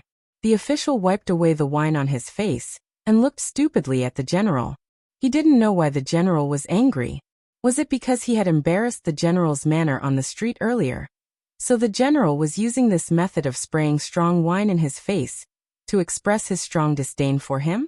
General Li Hongqing didn't even glance at this trusted aide. He looked stupidly at Fan Xian disguised as a merchant in the hall. He opened his mouth and used his index finger to point downward. He tapped quickly but didn't say anything. Fan Xian glanced at him, narrowed his eyes, and shook his head imperceptibly. Li Hongqing quickly suppressed the shock in his heart. He coughed and cleared his throat. Glancing at his subordinates around him, he said, "All of you, go down and organize the files. In a moment, the governor's manor will come to snatch people. Stop them with all your might." Yes. The soldiers who had escorted the spy into the manor accepted the order and left. However, the official and a few of the general's trusted aides and secretaries did not leave. "General, we're not interrogating him?" The official wiped the wine off his face and looked at his superior with confusion. Li Hongqing flew into a rage and said, "Interrogating my ass. We can't beat him. How can we interrogate him?" Can't beat him? Could it be that the words of the spy had really convinced the great general? The official looked at Li Hongqing like an idiot and couldn't react for a moment. He felt that life seemed to be too absurd. After the manner had quieted down, Fan Xian opened his mouth and asked with a smile, "These 4 people haven't left. It looks like they are your trusted aides?" Li Hongqing had long jumped up from the hall. As he walked down, he muttered, "Nonsense, if they aren't trustworthy people, they wouldn't dare stay here." That's good. Fan Xian didn't seem to use much strength, but the ox tendon ropes binding his arms snapped inch by inch and fell to the ground. The 4 trusted aides of the general's manor stared with wide eyes, not daring to believe their own eyes. They wondered what kind of ace this person was. They had a deeper understanding of the absurdity of life. This was an ox tendon rope specially made by the military. It was enough to tie up a 9th-level ace. How could this person so easily break free? They had no idea that the tyrannical Zhenqi in Fan Xian's body had already reached its peak. Coupled with the special nature of this Zhenqi, once it was fully unleashed, it could be said to be invincible. The 4 of them watched as Fan Xian escaped. Unconsciously, they wanted to pull out their weapons and attack. Fortunately, they were not truly idiots. They could already see that the situation on the field was a bit strange. They hesitantly looked at each other and felt weak in their legs. Fan Xian touched his bound wrists and looked at Li Hongqing in front of him. "Your subordinates are really ruthless." "Nonsense." Li Hongqing punched him on the shoulder and said, "Why are you here, you little brat? He almost caused a big mess." Fan Xian felt the pain and said, I was hit by your people, don't hammer me. Li Hongqing heard it clearly. This bastard was using the opportunity to snitch on him. As a general, he knew the way the people under him did things. He also knew that someone of Fan Xian's status would not retaliate over such a small matter. He chuckled and didn't reply. He wanted to muddle his way through. Sir. The officer finally found it difficult to bear the absurdity of his life, and couldn't resist opening his mouth to ask. Fan Xian turned around and pointed at the still sleeping deputy official on the chair. This person knows my identity. Don't let him out for now. We'll talk about it after the matter is finished. Li Hongqing nodded and hugged his shoulder. Smiling widely, he said, News from the capital says it will be at least 10 days before you arrive. Coming so early, is there something good? I am now the local tyrant of Dingzhou. If there's anything good, you can give me a share. Fan Xian furrowed his brows and glanced at him. He felt more and more strange in his heart. Why was this noble heir now like a ruffian? Particularly with the sour smell on his body. He shivered and broke away from the other person's warm embrace. There's nothing good, but there's a pile of bad things. In any case, I can't tell you. There are just some things I need your help with. When these two superiors talked about serious matters, they forgot these subordinates to the side. The 4 trusted aides of the general's manor had already faintly heard the origins of these so-called spies. They couldn't help but look at each other. They then looked at the people tied up like dumplings with green and red patches on their faces. Involuntarily, their hearts began to pound. They thought to themselves that if they really beat up the court spies, given the legendary ruthless and protective temper of the Overwatch Council's old ancestor and little ancestor, what would they do? Should we untie these brothers? The officer couldn't resist asking Li Hongqing. Li Hongqing scolded. Troublesome little ruffians, hurry up and untie them. Quickly, these 4 people released Fan Xian's Overwatch Council subordinates. They then stood to the side, at a loss as to what to do. They smiled apologetically and said apologetic words. The Overwatch Council subordinates did not show any anger. They were used to being spies, so they didn't care about such small problems. Seal off the news. Not a single word of it can get out. As for if anyone asks about the spies that were brought into the manor today, say the general's manor is secretly interrogating them. No one knew what Fan Xian said to Li Hongqing. Li Hongqing turned his head and said a few things in a cold voice. He then gave some orders to ensure that the whereabouts of Fan Xian and his group would not be revealed. In 3 days, choose some prisoners on death row from the prison. Fan Xian lowered his head and said, My subordinates will help clean up the people in your manor as to what to do next. Naturally, they will do these things. We have to talk first. Li Hongqing continued to hold Fan Xian's arm like he was afraid he would run. He dragged him toward the back garden. The remaining officials of the general's manor and the Overwatch Council watched as their immediate superiors left with their arms around each other's shoulders. They couldn't help but stare at each other and sink into silence. They didn't know how to address each other or how to deal with related matters. After a long time, it was still the officer who had brought them into the manor who coughed and looked at Mu Feng. In a gentle voice he said, Sir, are you from the council? Mu Feng nodded and did not give this person a pleasant expression. Then, that sir earlier was Sir Fan Jr.? The officer lowered his voice and asked with slight fear. Mu Feng knew of the close relationship between the commissioner and King Jing's heir, and nodded his head seriously. The officer swallowed. Only now did he know what kind of person he had captured. Thinking that the other party was the little ancestor of the Overwatch Council he had been afraid of earlier, his face began to pale, whiter than the flowers on the grasslands. The general's manor was originally the manor of the Yi family. Later, Li Hongqing entered the Western Expedition Army. Given his identity, he had always lived here. 2 years ago, during the Jingdou Rebellion, half of the Dingzhou army entered the capital to quell the rebellion.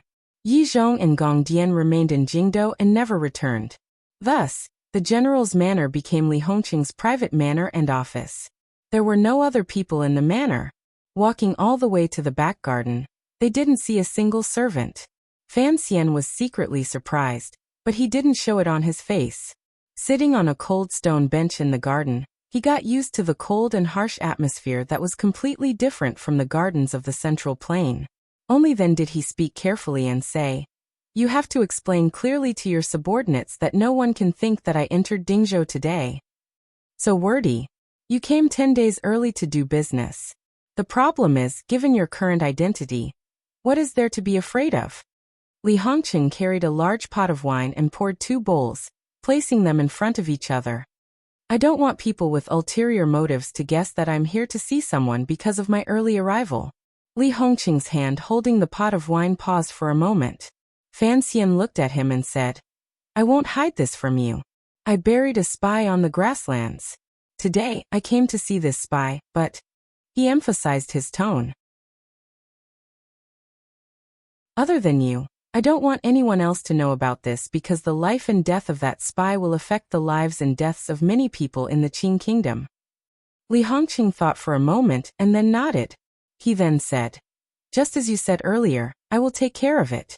I will pick some prisoners on the death row to impersonate you. It will not raise any suspicions of people outside." "There is one more important thing," Fan Xian said. "The council needs a path to the Shihu tribe, and I don't want to be raided by the troops under your command, so I need your cooperation." Li Hongqing had already shaken off his earlier surprise and recovered his calm. "What exactly do you want to do? I will only remind you of one thing. Any grain you send to the grasslands could kill a soldier of the Qing kingdom." Without waiting for Fan Xian to open his mouth to explain, Li Hongqing stared into his eyes and continued, "I don't care what the court thinks. I don't care what schemes Director Chen has. I don't care if you are preparing to raise a spy to cause internal strife among the Hu people. However, I must remind you that the Hu people are a completely different kind of existence. You are not on the border, so you don't know their savagery and fickleness. You have to be careful about nurturing a tiger and inviting disaster." Fan Xian could feel the affection contained in the other party's warning. He nodded and comfortingly said, "Don't worry, I know what I'm doing." He raised his wine bowl and drank it all with Li Hongqing. He then let out a long breath and looked at the other party's bearded face and the wrinkles at the corners of his eyes. For a moment he didn't know what to say. The two of them sank into silence at the same time. The back garden was completely silent. King Jing's heir Li Hongqing had joined the army 3 years ago. During these 3 years, he had bravely killed the enemy and led the troops in battle. His reputation had long spread back to Jingdou and the Central Plain. The people all praised that after the great prince's western expedition, the royal family had finally produced another powerful figure who could lead troops into battle. It was because of his military service that this member of the royal family, who once had an unclear relationship with the second prince, was able to obtain the emperor's trust and take over Yizhong's position. He began to control the military affairs of the entire Dingzhou Western camp. However, it had already been 3 years. This once dissolute, confident, and handsome heir had been polished into a different appearance by the wind and sand of the frontier fortress. Furthermore, he had not returned to Jingdou in 3 years. 3 years. Although the border is tight, looking at how you are in the general's manner, it's not like you don't have time to return to the capital. Fan Xian filled 2 bowls with strong wine and quietly said, "Why don't you go back?" Li Hongqing's hand gripped the edge of the wine bowl. His expression was heavy. After a long time he slowly said, "Go back to do what?" Fan Xian knew what he was afraid of and glanced at him with disapproval. "It's all in the past. If the emperor doubted you, how could he let you control the affairs of Dingzhou? To put it nicely, I am a general, but my control over the army is far lacking compared to the Yi families," Li Hongqing said with his head lowered. Li Hongqing lowered his head and said, "Of course, I also don't want the Western camp to become my family's soldiers. As you can see, I only have 4 trusted aides in the manor. The officer who brought you into the manor is a member of the Yi family. I can trust him, but I can't trust the officials in Jingdou." During these 2 years, the emperor has carried out a total of 4 rotations. 1 in Yanjing, 1 in Nanzhao, and the other 4 roads have all come to Dingzhou to play. Li Hongqing raised his head and stared into Fan Xian's eyes. "Although you have never been in command of an army, you should know that famous generals use experienced soldiers. This iron camp is truly flowing soldiers. If the general doesn't know the soldiers, how can the battle be good? When you return to Jingdo this time, you have to help me with something. Tell the emperor that the rotation cannot continue, Li Hongqing said in a heavy tone. The replenishment of troops has indeed become more than enough because of the rotation, but when it comes to fighting, it is not the case at all. Furthermore, the attacks of the 14 Hu tribes are becoming fiercer and more cunning. Fan Xian cut off his words and said, I know you've sent a document to the Bureau of Military Affairs. I've also seen the secret memorial you sent to the emperor, but you should know why the emperor has rotated these 2 years. Yanjing and Sangzhou are in a stalemate. The emperor is using the Hu people to sharpen his knives and train his soldiers for the future. It is a very difficult matter for you to make the emperor stop this move. I don't care about the great cause of unifying the world, Li Hongqing said angrily. Li Hongqing said angrily, that's right. If the day of the war comes, I am willing to be the emperor's vanguard and fight to the death on the battlefield. But right now we are in such a tight spot. If Xiliang Road is really crippled by the Hu people, how can we unify the world? At this moment, there was only Fan Xian and him in the garden, so his words were particularly direct. He criticized the emperor's national policy as bullsh*t. In any case, he knew Fan Xian's personality and didn't care if he heard it. Fan Xian smiled bitterly and said, What can I do? In terms of military affairs, the emperor has never allowed me to interfere. It's not like you don't know. Li Hongqing sighed and raised his wine bowl to drink it all in one gulp. Cursing, he said in a low and pained voice, It is possible to use war to train soldiers. However, 10 batches of new soldiers come, 7 batches go back, and 3 batches die on the grasslands. If we still use the old Dingzhou soldiers or the old subordinates of the Western Expedition Army that the Great Prince brought out, these people wouldn't have to die. But Fan Xian knew he had to remind Hongqing of some things to prevent him from unknowingly committing a taboo in the future. If we only use the Dingzhou army and the old subordinates of the Western Expedition Army, how can we attack northern Qiandongyi? During the Jingdo Rebellion 2 years ago, the Qin family's rebel army was almost completely wiped out.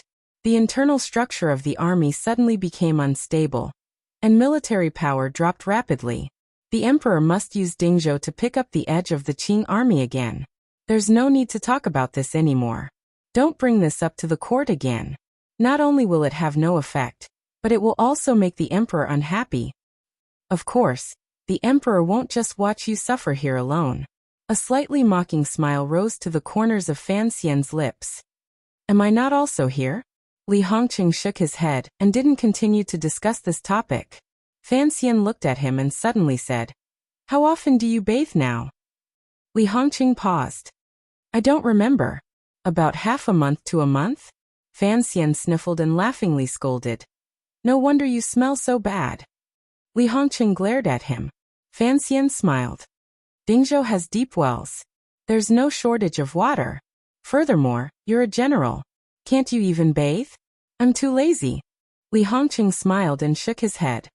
If you were like me and had once spent half a year fighting the Hu people on the grasslands and deserts, you would also be used to days without bathing. Besides, it's all work that involves fighting and carrying sticks. Beside me are a group of rough people. Who would care about this? The subordinates don't care, but do the concubines in the manor not care?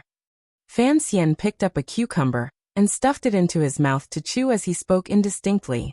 Li Hongqing paused. A moment later he smiled slightly and said, There are no concubines in the manor. The people of the Yi family have all returned to the capital. I only left behind a few servants. Fan Xian raised his head in shock, not daring to believe his ears. King Jing's heir Li Hongqing had been famous in Jingdo for his dissolute ways. He secretly helped the second prince manage half the brothels and women under heaven. It could truly be said that he had a new person by his bed every night. Now he was alone in Dingzhou without a single concubine by his side.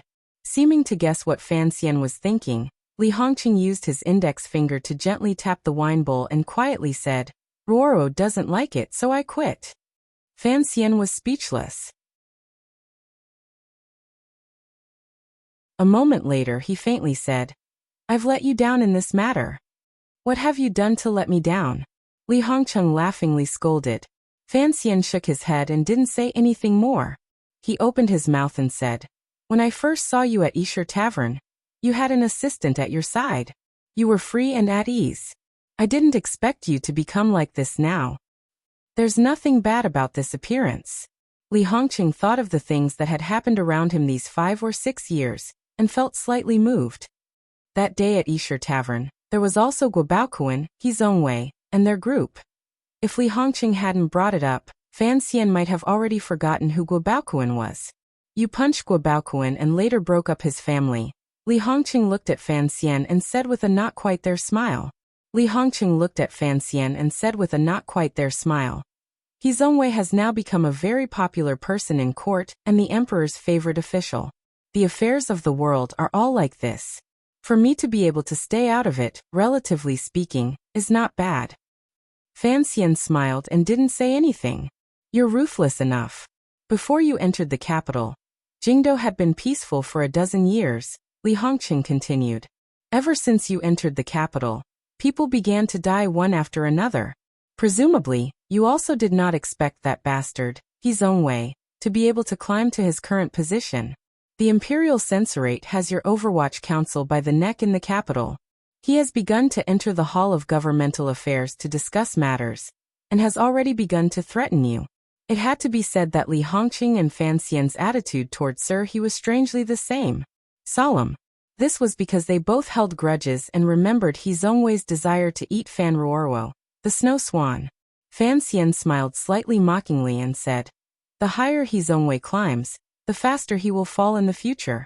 I'm not worried about anything. Of course, you're not afraid of him. Li Hongqing smiled. Although I haven't returned to the capital, I've heard of the nickname Servant of Three Surnames. You must have come up with it. Fan Xian chuckled, tacitly agreeing to it. Li Hongqing pointed at his nose and sighed. You still use the same tricks. First, you ruin someone's reputation. Then, using the emperor's favor, you begin to play unreasonable and sinister tricks. However, let me remind you that He Zongwei is not like me or the second prince. He is an official the emperor has raised. You cannot touch him lightly. This was indeed a trick that Fan Xian often used. Back then, he had used this trick to push the matter of killing prostitutes and ruining their reputations onto the shoulders of the second prince and Li Hongqing. In the end, he had forced the second prince to make a dangerous move. Then, Li Hongqing had been imprisoned in his manor by King Jing for half a year.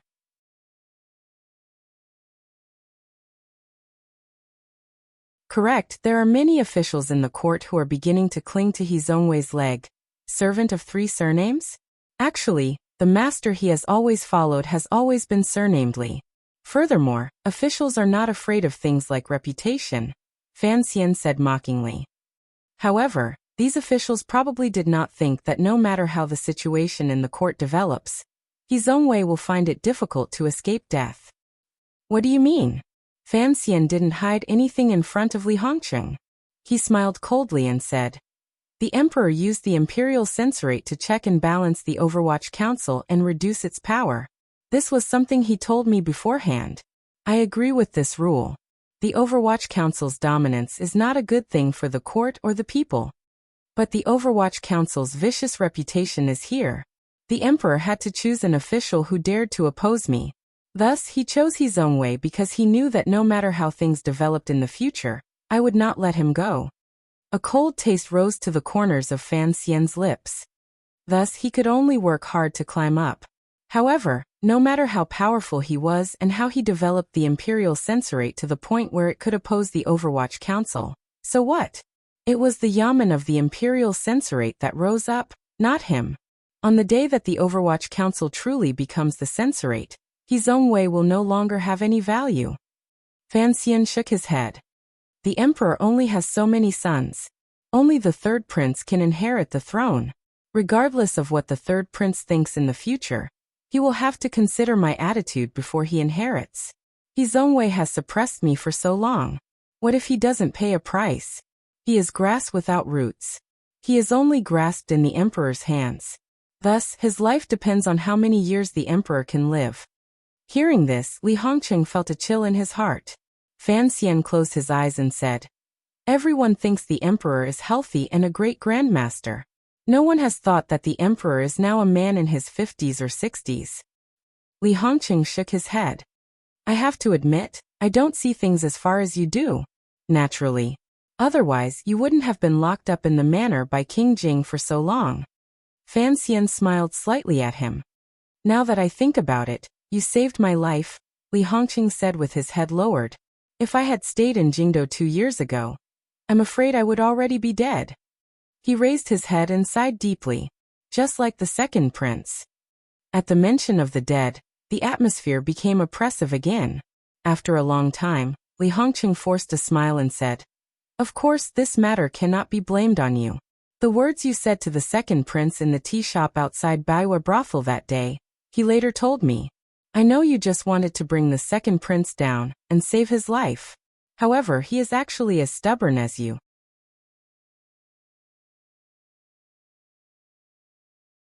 He doesn't listen to what others say."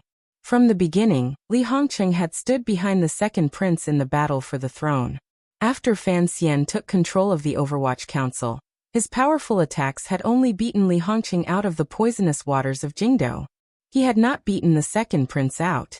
Fan Xian knew that the reason Hongqing supported the second prince was not just because of future benefits. Rather, it was because they were good friends to begin with. "I am very sorry for their departure," Fan Xian said. "But there are too many things in this world that we cannot completely solve. I've always been curious." Li Hongqing stared into Fan Xian's eyes. Regardless of whether it is the second prince or the crown prince, they are both working hard to carry out certain things. It seems that only you, from the beginning, determined that the torment of these princes would end in a painful failure. How did you determine this? Did you, from the beginning, calculate that they had no chance of success? "This has to do with my education from a young age," Fan Xian replied seriously.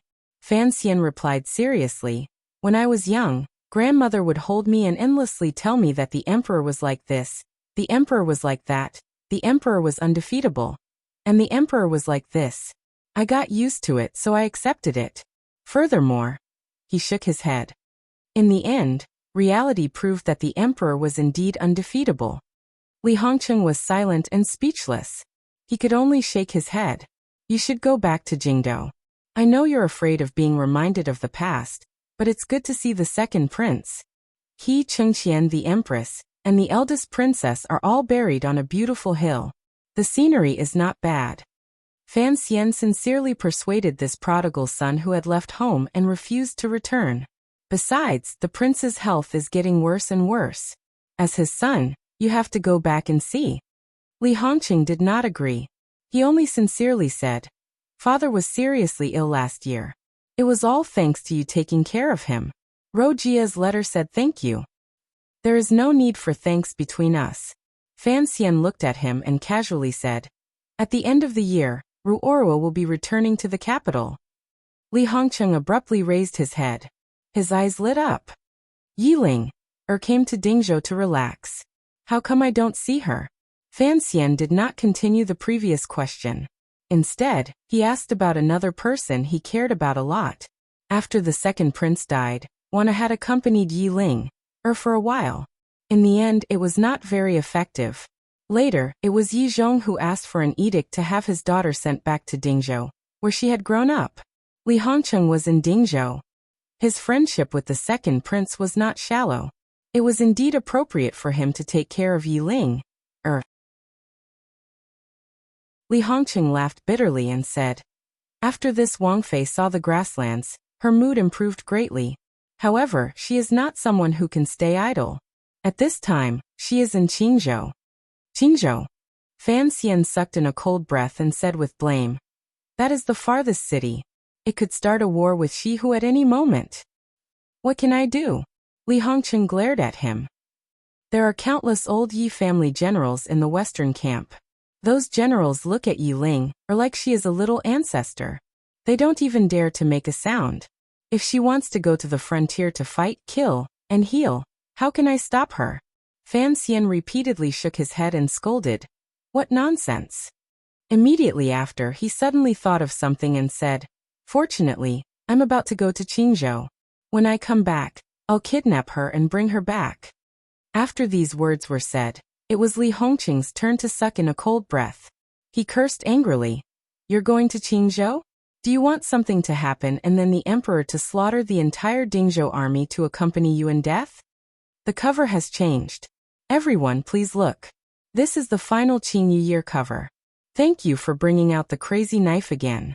Also, I'm about to add the introduction. Yes, it's the last volume. I've done everything that needs to be done. Friends with monthly votes, please help vote.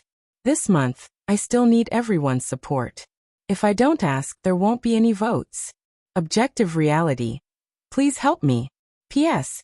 I recommend a book, Food and Lust in the Tang Dynasty. The introduction is as follows. A few voluptuous girls, because they were drunk, transmigrated to the Tang Dynasty. They don't understand ancient Chinese and can't read ancient characters. With great difficulty, they start a business and settle down peacefully. Then, they run into Li Er wanting to cause trouble at Xuanwu Gate. Seeing that their dream of food and lust had become a bubble, survival or destruction was the question they needed to consider. Book number 1049646.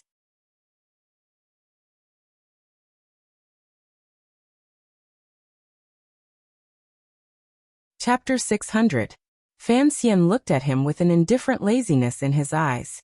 Although Qingzhou is at the front lines, it is, after all, under the control of the Western camp. There is no need to be so afraid. Li Hongqing used his finger to point at his nose and said angrily, "You are a high official and noble. You want to go to Qingzhou with just a thought. Don't you know how much trouble you will cause?" Qingzhou was the furthest city in the Qing kingdom. It was the land the great prince had forcefully taken when he first led troops. It was also the newest city. It hung on the edge of the grasslands, and was empty on three sides. It was often at the point of conflict between the two sides. If she who knew that the Overwatch Council and Fan Xian had entered deep into Qingzhou, they would probably attack at all costs. Fan Xian swatted away the finger that was about to point at his face and angrily said, "Are you not a high official and noble? Is Prince he not? Is Yi Ling or not? But we are all in the military camp." Li Hongqing looked at him and angrily raised his voice. "You think I don't know you? You will stop when you reach Qingzhou? I know you too well. With the grasslands in front of you. Would you not want to go in? You like to take risks. You like to be sneaky. You never follow the group forward or backward. Can I just watch as you slip into the grasslands under my rule?" Li Hongqing gritted his teeth. "I'm telling you, there is no way." Fan Xian was silent. He had not thought that Li Hongqing would see through his plans at a glance. However, the dark fire in his heart was still burning. He had to enter Qingzhou and see what was happening, even if he didn't enter the grasslands. "I promise you, I won't bring my subordinates into the grasslands." He gazed at Li Hongqing and said seriously, "I just want to go to Qingzhou to investigate some things. If I don't come, no one will know exactly what has happened. Believe me, this matter is very important." "What are you investigating in Qingzhou?" Li Hongqing calmed down and looked at him. "If you have an edict, I will let you go. If not, then don't say any more. If I had an edict, why would I be talking to you?" Fan Xian saw that he was being stubborn and couldn't help but become angry. "Don't forget, I am an imperial envoy. His Majesty has allowed me to act at my discretion. I am informing you because I respect you. If I really want to go to Qingzhou, what are you going to do to stop me?" Hearing this, Li Hongqing gritted his teeth but couldn't find any words to refute. A moment later, he said in a cold voice, "I must warn you, the border is not the same as before. It's easy to die. The Hu people have become more and more sinister. Their methods are similar to yours. Why were you able to capture me when you brought the Overwatch Council into the city earlier? It is because many spies have infiltrated Dingzhou. The Western Camp and the Governor's Manor of Shiliang Road are both nervous about this matter. Your disguises can't even fool me, much less those who." Li Hongqing stared into his eyes and tried to persuade him. "Yi Linger is different from you. The Yi family is still respected by the Hu people in the West, but your reputation represents the face of the court. If the Hu people can kill you, they will pay any price. Spies, there are indeed many spies. Fan Xian let out a long breath and faintly said. In the past 30 years, the Hu people have been unable to send spies into our territory because we look too different. In these 2 years, it has increased. I am also very curious as to where these spies who sell our intelligence to the Hu people came from. A strange light flashed through Li Hongqing's eyes. Fan Xian gazed at him and said, "The most important purpose of my trip this time is to dig out that person, as well as everyone connected to that person.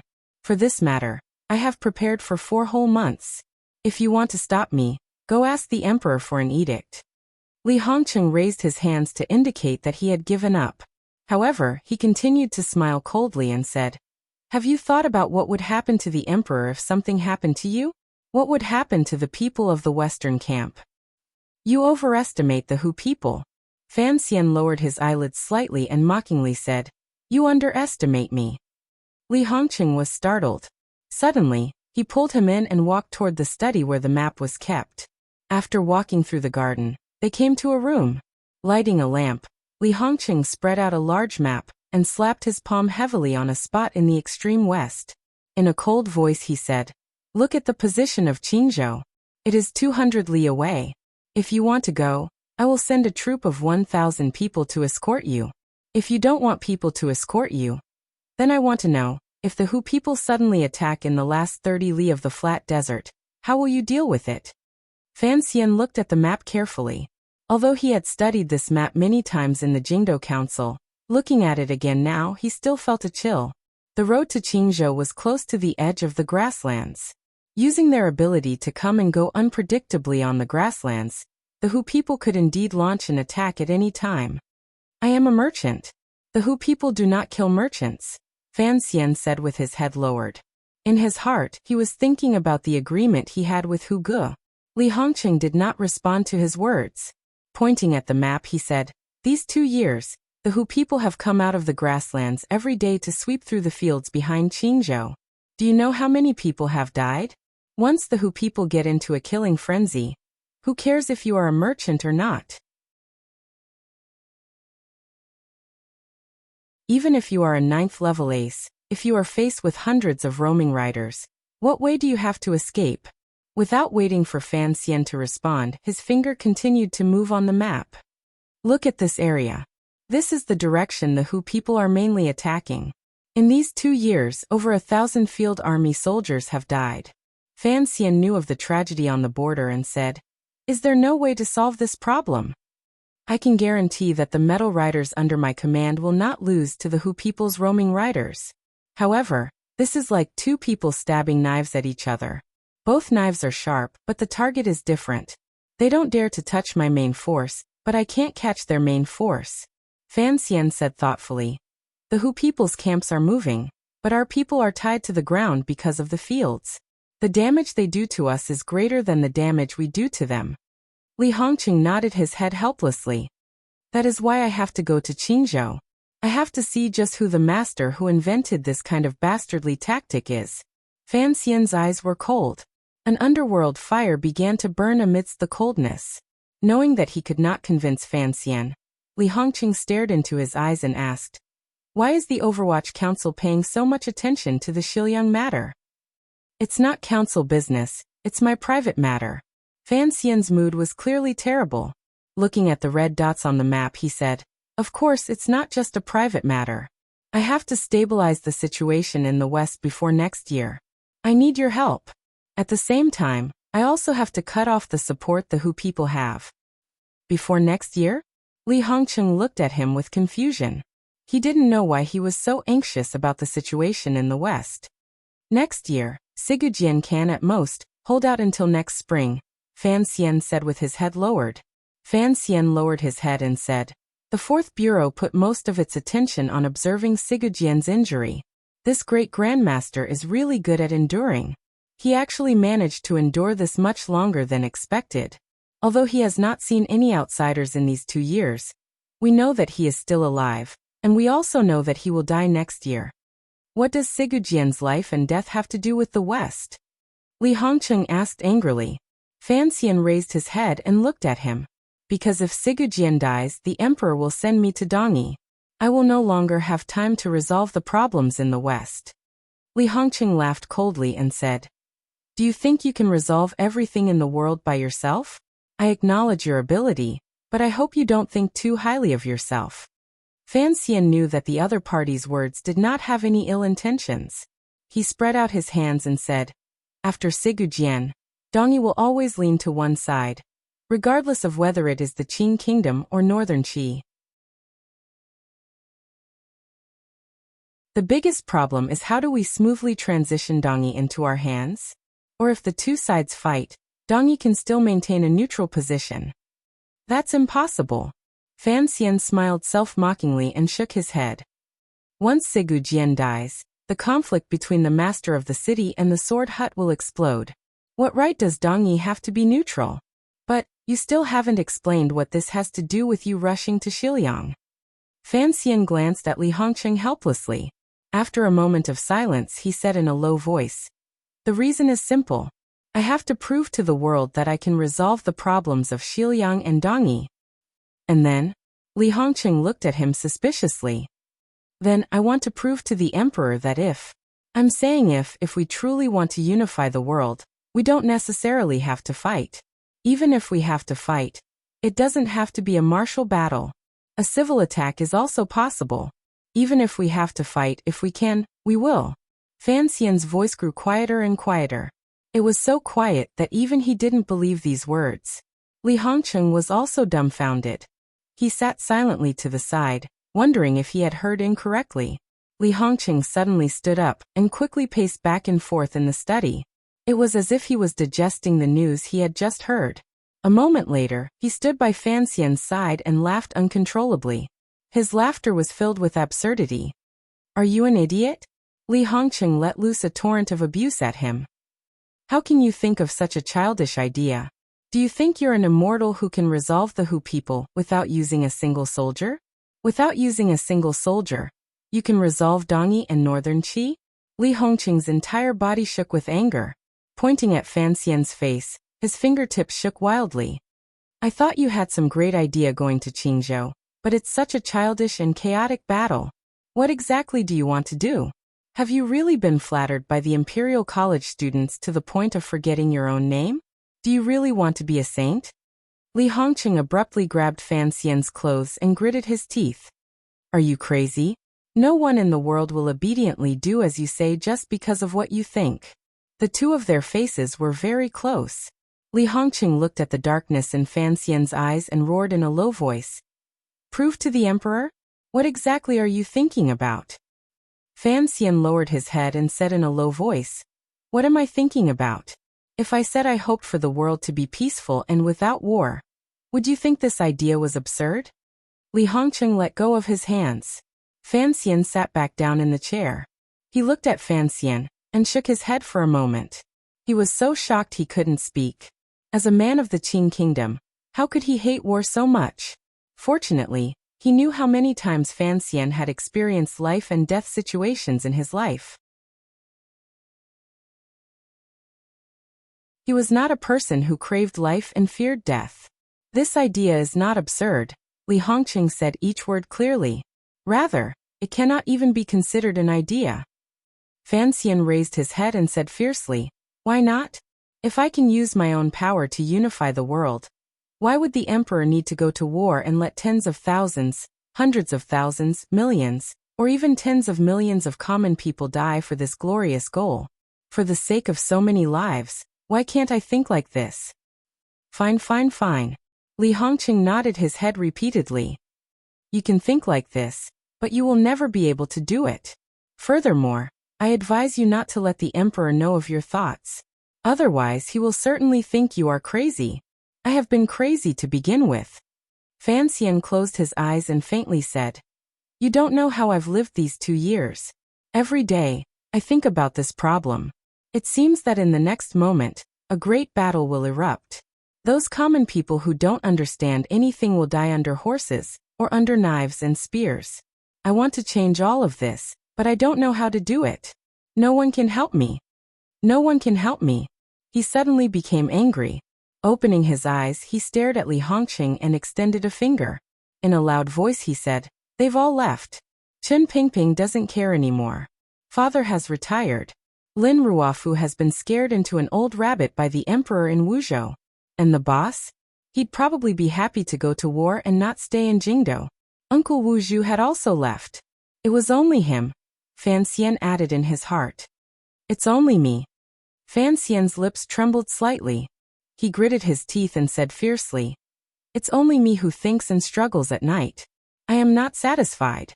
I know that this is a difficult goal to reach, but I still have to try." Absurd. Laughable. Childish. Li Hongqing shook his shoulder as if he wanted to shake this madman awake. The emperor used 30 years of time to create such a wonderful situation. Shihu. If the emperor is prepared, he can beat them into trash at any time. In the current situation, you want to go against His Majesty? Let me tell you, the emperor doesn't need you to do these things for him. He has enough power to do it himself. Li Hongqing looked at Fan Xian like he was looking at an idiot. In these 2 years, you had the Overwatch Council purposely reduce its power in order to stabilize the court. You allowed the palace treasury to regain its former glory, replenished the national treasury, and replenished military expenses. If you truly helped him pacify Shihu and take back Dongyi, you would have already made all the preparations for the emperor before a great battle. Yet you want the emperor to give up on the idea of starting a war at this time? Do you think the emperor is crazy, or are you crazy? What exactly happened? What has happened to you these 2 years? Li Hongqing looked at Fan Xian in disbelief. The world is at peace. This sort of thing has never happened before. At least while I am alive, I hope for world peace. This can be considered my life's dream. Fan Xian smiled self-mockingly. After a moment of silence, he said seriously, "Ever since I was young in Danzhou, I had always thought about what I wanted to do in this life. Later on, I gradually understood that if the world could be at peace, that would be for the best." 2 years ago in Jingdou, Fan Xian raised his head and looked at Li Hongqing's closely bearded and concerned eyes. Faintly he said, "I watched the second prince vomit blood and die, the eldest princess stab herself to death, and so many rebel soldiers, imperial soldiers, and subordinates of the Overwatch Council. Because of the goal of unifying the world, they became sacrifices on the emperor's path. It was at that time that I solidified this dream. Is it laughable? I've also seen dead people." Li Hongqing glared at him. "In these 3 years on the grasslands, I've seen more dead people than you. But what can I do? History is always like this. Your dream has always been laughable. Do you know that? A laughable dream is still a dream." Fan Xian crossed his hands in front of his chest and recovered his calm. Quietly he said, "If a person doesn't have a dream, then what difference is there between them and a salted fish? In the entire Qing kingdom, no one will support your so-called dream." Li Hongqing gradually calmed down. He shook his head and said with pity, "Including Director Chun and Minister Fan, no one will support your thoughts." "I understand," Fan Xian said. "I have always been different from most people in the world. I just want to use facts to convince the emperor." "The emperor will never be convinced by others." Li Hongqing emphasized his tone. "Who knows what hasn't happened?" Fan Xian stood up. "Don't forget, I am now the father of 2 children. You will have to get married and have children in these 2 years. We have to leave something for our descendants. At least, I hope it won't be a chaotic world filled with endless war and corpses. You don't think the emperor will unify the world?" Li Hongqing asked after a long silence after hearing Fan Xian's words. "It is easy to conquer the world, but difficult to rule it." Fan Xian tidied up his messy clothes and slowly said, "Back then, the northern expedition broke up the Wei kingdom and allowed the Zhan family to inherit the throne. The people of Jiangnan, Jiangbei, Shandong, and Yanjing easily submitted, but the people of the Wei kingdom will not so easily lower their heads. Even if the Iron Riders of the Qing kingdom break into Shangjing, it will take decades for the people to acknowledge the rule of the Li royal family. Accurately speaking, it will take decades of suppression and slaughter." Fan Xian walked toward the outside of the room. I don't want Xiaohua and Liangzi to not see the beautiful scenery of West Lake and the East Sea, but instead see blood flowing and iron chains crossing the river. Thus, I want to try to change it, at least in a different way. But decades of blood and iron can be exchanged for 10,000 years of peace. Li Hongqing still could not accept Fan Xian's way of thinking. The situation of the world will unite after a long time and separate after a long time. Unifying the world may bring more benefits to the people, but I can't think that far ahead, Fan Xian said. I once said this to Yan Bingyan. I can only think about the moment I am alive, and the moment my children are alive. I just don't want to be a salted fish. I don't want to be a saint. After saying this, Fan Xian walked out of the room. Inside the room, Li Hongqing's palms pressed against the map and suddenly said, "Why are you telling me this?" Fan Xian didn't turn around. He smiled and replied, "We are friends. I won't hide my thoughts from my friends." Then he thought of his friend in the flowery dress. His heart throbbed with pain. A few days later, the imperial envoy of Xiliang Road, the commissioner of the Overwatch Council, and the Duke of Donbua, Fan Xian, entered the city to patrol on behalf of the emperor. The governor of Xiliang Road and the general came out of the city to welcome him. The entire city celebrated for 3 days. At the end of the 3 days, the general's manor investigated the case of the spies in the mutton shop. They found that Jiangnan merchants had secretly colluded with Hu bandits and smuggled salt and iron. A total of 14 people were executed. After the banquet, the imperial envoy left the city to send him off. On the same day, the imperial envoy Fan Xian had already disguised himself as a merchant and boarded a carriage headed toward Qingzhou, beginning his journey to investigate the case. Just as he had said to Li Hongqing that night, he had to calm the situation in Xi Lake and peacefully subdue Dongyi before the world went to war. Only then could he prove his ability to the emperor and the feasibility of his methods. However, this trip to Xi Lake was not only a step for Fan Xian to break away from his salted fish life. More importantly, he was going to resolve a matter that made him very angry.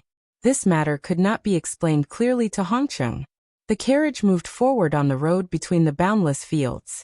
In front and behind the carriages, Overwatch Council subordinates were watching everything cautiously to prevent the Hu people's grass-clearing troops from suddenly attacking. Fan Xian hoped that a small group of Hu people would come. Unfortunately, after that night, Li Hongqing had first launched the autumn attack in the 9th year of the Qing calendar. In an instant, the Xi Lake riders had killed their way back to the foot of Tianshan. On the grasslands, the empty rear of Qingzhou immediately became quiet. Fan Xian drew back his gaze from outside the window. He knew that the large movements of the western camp were completely to ensure his safety. Although Hongqing had not said it explicitly, he was using his actions to help him. His gaze landed on a knife in his hand. The style of this knife was normal, but it was made of very good material. It was definitely not something the Hu people's level of craftsmanship could make. The problem was, this knife was the Hu weapon they had seized from Qingzhou 5 months ago. The officials of the 4th Bureau in Qingzhou had cautiously sent this knife back to Jingdou and presented it in front of Fan Xian's eyes. This knife did not have any markings that could be used to investigate its origins. But Fan Xian recognized it at a glance because this kind of knife was made by a secret workshop on the side of the North Sea. Fan Xian's eyes were filled with a fire of anger that was difficult to suppress. The zhenqi in his body released and with a crack, snapped the knife in two.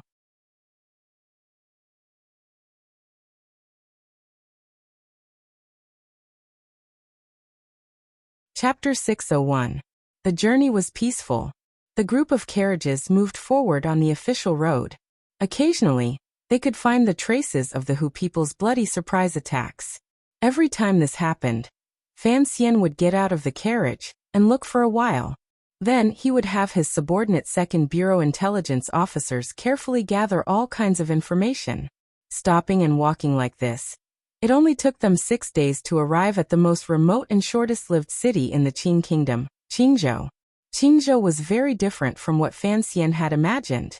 Before coming here, he had carefully looked at the intelligence reports in the council, and had even specifically asked the Great Prince about the specific situation on the Western Front.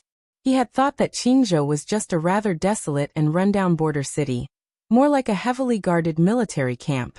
Unexpectedly, when his group entered the city, they found that other than the soldiers walking back and forth, most of the people in the city were merchants.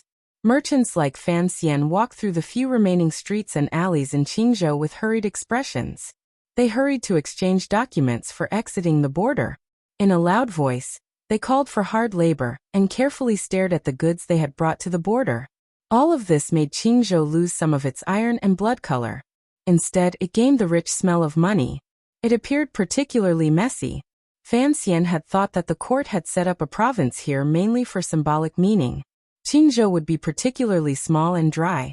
He had not thought that this place would have the feeling of a little Suzhou. He sat on the shaft of the carriage and looked at the scene in front of him with a pained smile. He didn't know what to say.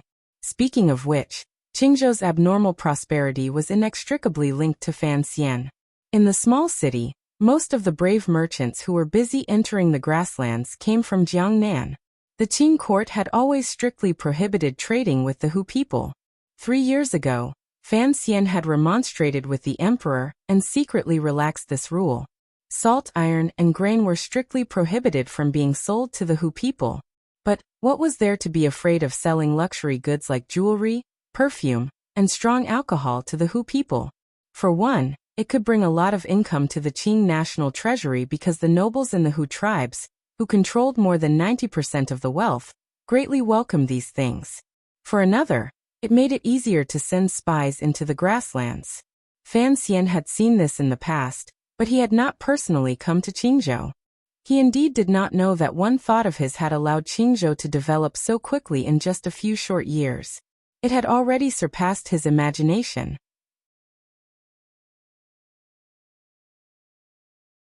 It looked like they could earn the Hu people's gems, good horses, and blankets by using some small things that were not particularly valuable. Such a large profit made the Qing merchants extremely excited. They were willing to risk the danger of the two sides fighting endlessly and go deep into the grasslands to trade. Marx's words were very good, Fan Xian thought. He also had a plan in his heart. Since there were so many people covering for him, he should still be able to go to the grasslands. The border army stationed in Green Province was especially strict towards these merchants. Even though those merchant companies vigorously stuffed banknotes into the officers' hands, they still didn't speed up the inspection. Fan Xian and his group waited at the city gate for a long time, but found it difficult to move forward. The autumn sun hung in the sky above the grasslands. It was a blazing white. Although it did not give the merchants and soldiers in the city too much of a test of heat, this kind of brightness made people's emotions begin to become irritated. After all, Qingzhou was too special. It was a strange city formed by soldiers and traveling merchants. When the soldiers became irritated, their attitude toward the merchants became much worse. Although the merchants' emotions were similarly irritated, they still lowered their heads and smiled obsequiously. Until today, the soldiers of the Western camp still could not understand why the imperial court would allow these greedy bastards to pass through Qingzhou and enter the grasslands to curry favor with their mortal enemies, the Hu people. As they sent out the documents, they were cursing in their hearts with ill intentions. They hoped that these shameless bastards who did not care about their lives for money would die on the grasslands under the arrows of the Hu people and never come back.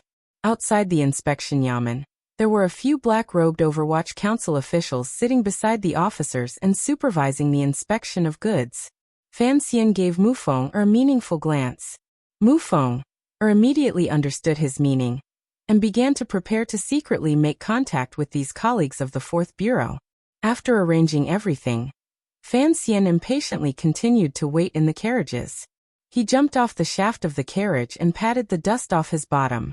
Leading a subordinate disguised as a servant, he walked into Qingzhou. He pulled open his collar and raised his head to look at the white sun that had shrunk into a small circle in the sky with narrowed eyes.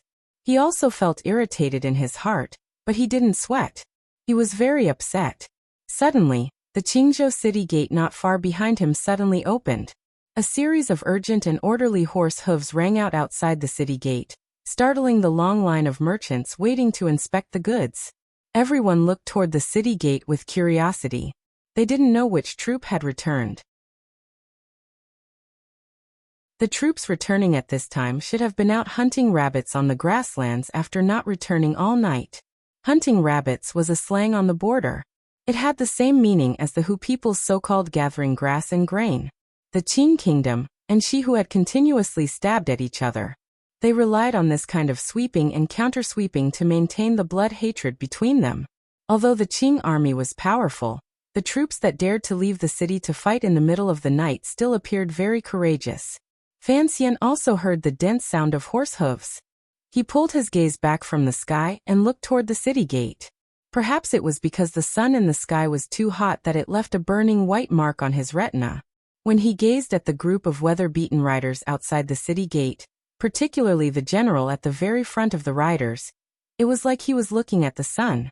The general leading the riders bravely attacking the grasslands at night was not tall. Contrasted by the armor, she appeared slightly thin and small. However, Fan Xian felt that her body was suffused with light, especially the pair of eyes under her eyebrows that were as dark as the distant mountains. Her eyes were still very bright, so bright that there was not a trace of impurity. They were like jade reflecting the sunlight. However, her brows were furrowed. It seemed that she was thinking more than many years ago. The armor on her body was stained with blood. The horse beneath her was very tired. It looked like she had experienced a true battle last night. As if pierced by that pair of clean eyes, Fan Xian closed his eyes and lowered his head, hoping that she had not discovered him. A strange feeling welled up in his heart. This scene seemed to prove that something like time did not just advance in one direction. 5 years ago, Fan Xian had come to Jingdou from Danzhou. Outside the city gate, he had seen this girl with brows like distant mountains and eyes like jade. However, the girl who had called him teacher back then wore a light-colored dress and a playful white deerskin hat. Today, the girl was wearing a dusty military uniform and had an awe-inspiring aura. Time had changed many people and changed many people. It seemed that the only thing that did not change was their names. Fan Xian lowered his head deeply and used his subordinate's body to hide his figure. On the horse Yiling was clearly tired. She did not notice that there were old acquaintances among the merchants on the side of the street. When the merchants realized that the leader of the riders was Yiling, they withdrew their gazes. These merchants, who had come to Qingzhou for many years, were already used to this scene. Since it was the young lady of the Yi family who led the troops out of the city, regardless of whether it was night or day, she would have to kill some Hu people before she was willing to return to the city. 2 years had passed since the Jingdou rebellion. The emperor was grateful for the Yi family's loyalty and gave a special edict to take away Yiling, title of Wangfei. In reality, he was silently allowing this girl to remarry. In the old territory of the Dingzhou army, all of the soldiers and commoners were used to calling this girl who had returned home Lady Yi. No one was used to calling her Wangfei. However, Yiling, stubbornly called herself Wangfei. It was only a year ago that she had taken a knife and forced Li Hongqing to send her to Qingzhou. Fan Xian watched the thin figure on the horse gradually move further and further away. He was silent. He knew very well about Yiling, life these 2 years in Dingzhou and Qingzhou. He also understood why Yiling, persisted in calling herself Wangfei and why Yiling, wore a suit of armor. Perhaps it was only on the grasslands when she brandished a sword that she would forget the unhappy past. The environment of the grasslands and a life of iron and blood were indeed the best ways to make a person strong.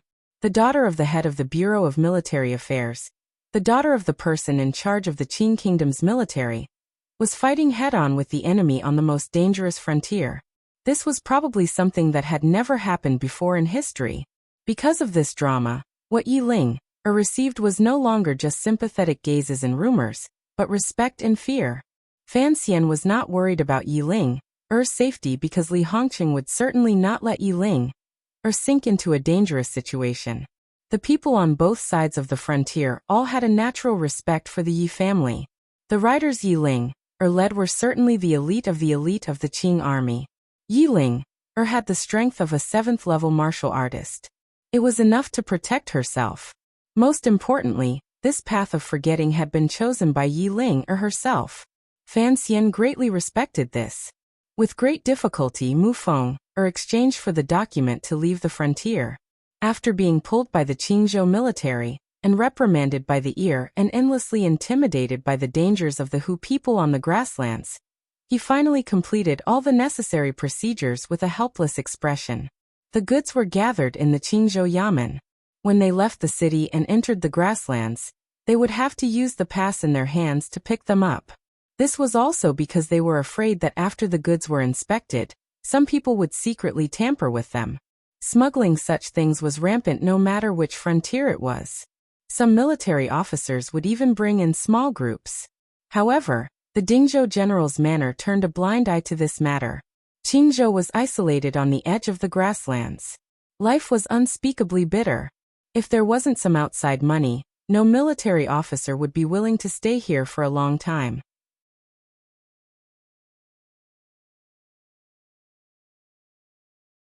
That night, Fan Xian and his group rested in a large shared bed. The entire large room was filled with the stench of feet. The night was bone-chilling. Fan Xian used his privilege to sleep against the wall. Although it was the coldest, it was also the quietest. Mu Feng lay beside him and repeatedly asked for forgiveness in a quiet voice. Fan Xian smiled and didn't say anything. In everyone's eyes, he was a descendant of the heavens. Not many people knew what kind of hardship he had suffered in his 2 lives. When it came to enduring hardship, everyone underestimated him. The night grew darker. A few strange movements came from outside the shared bed. Mu Feng, who had not slept, immediately woke up and prepared to inform Sir Fan Jr.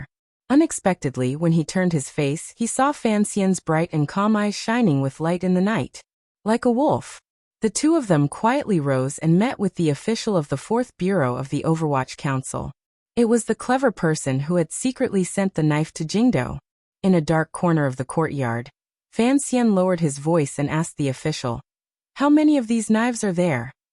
"Just this one," the official quickly replied.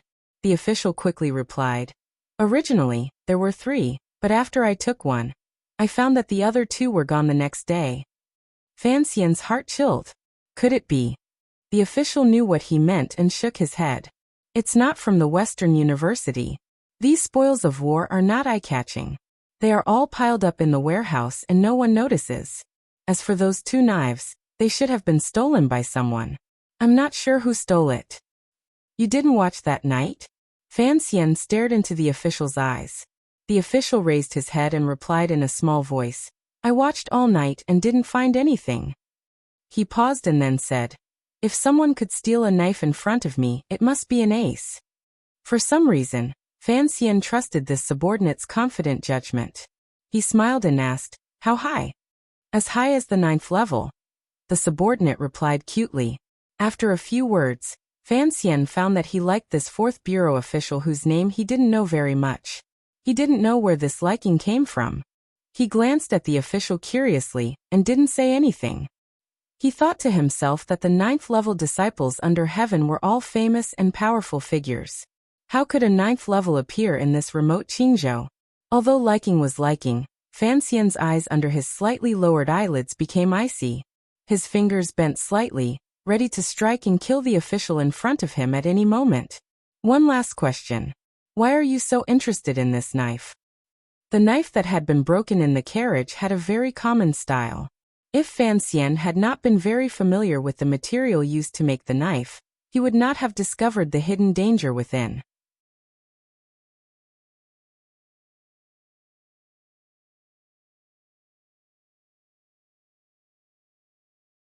Hearing these words, Fan Xian was silent. He thought to himself, "Wang Qinian, that old bastard. He has already left, yet he continues to help me. How could I not miss him?" The opening ceremony of the Paralympics last night was very good. If there are friends who didn't watch it, it would be best to watch the replay. Otherwise, it would be a pity. Another thing. Yesterday, I watched Zhang Xiaohua's first chaos in history. I've been nurturing him for a few months. After watching it all in one go, I almost laughed my head off. Talent is talent. This is rare. Speaking of which, why does 6th Lu's surname just happen to be Lu? His words were too biased, too biased. You're tuning into the Li Mei's Wuxia Whispers YouTube channel. We're so grateful for your support and don't forget to subscribe to join us on this incredible journey through through captivating stories. Your generosity through donations truly makes a world of difference, as it's the primary source of revenue that allows me to expand and enhance this channel for you. Thank you from the bottom of my heart for being a part of this adventure.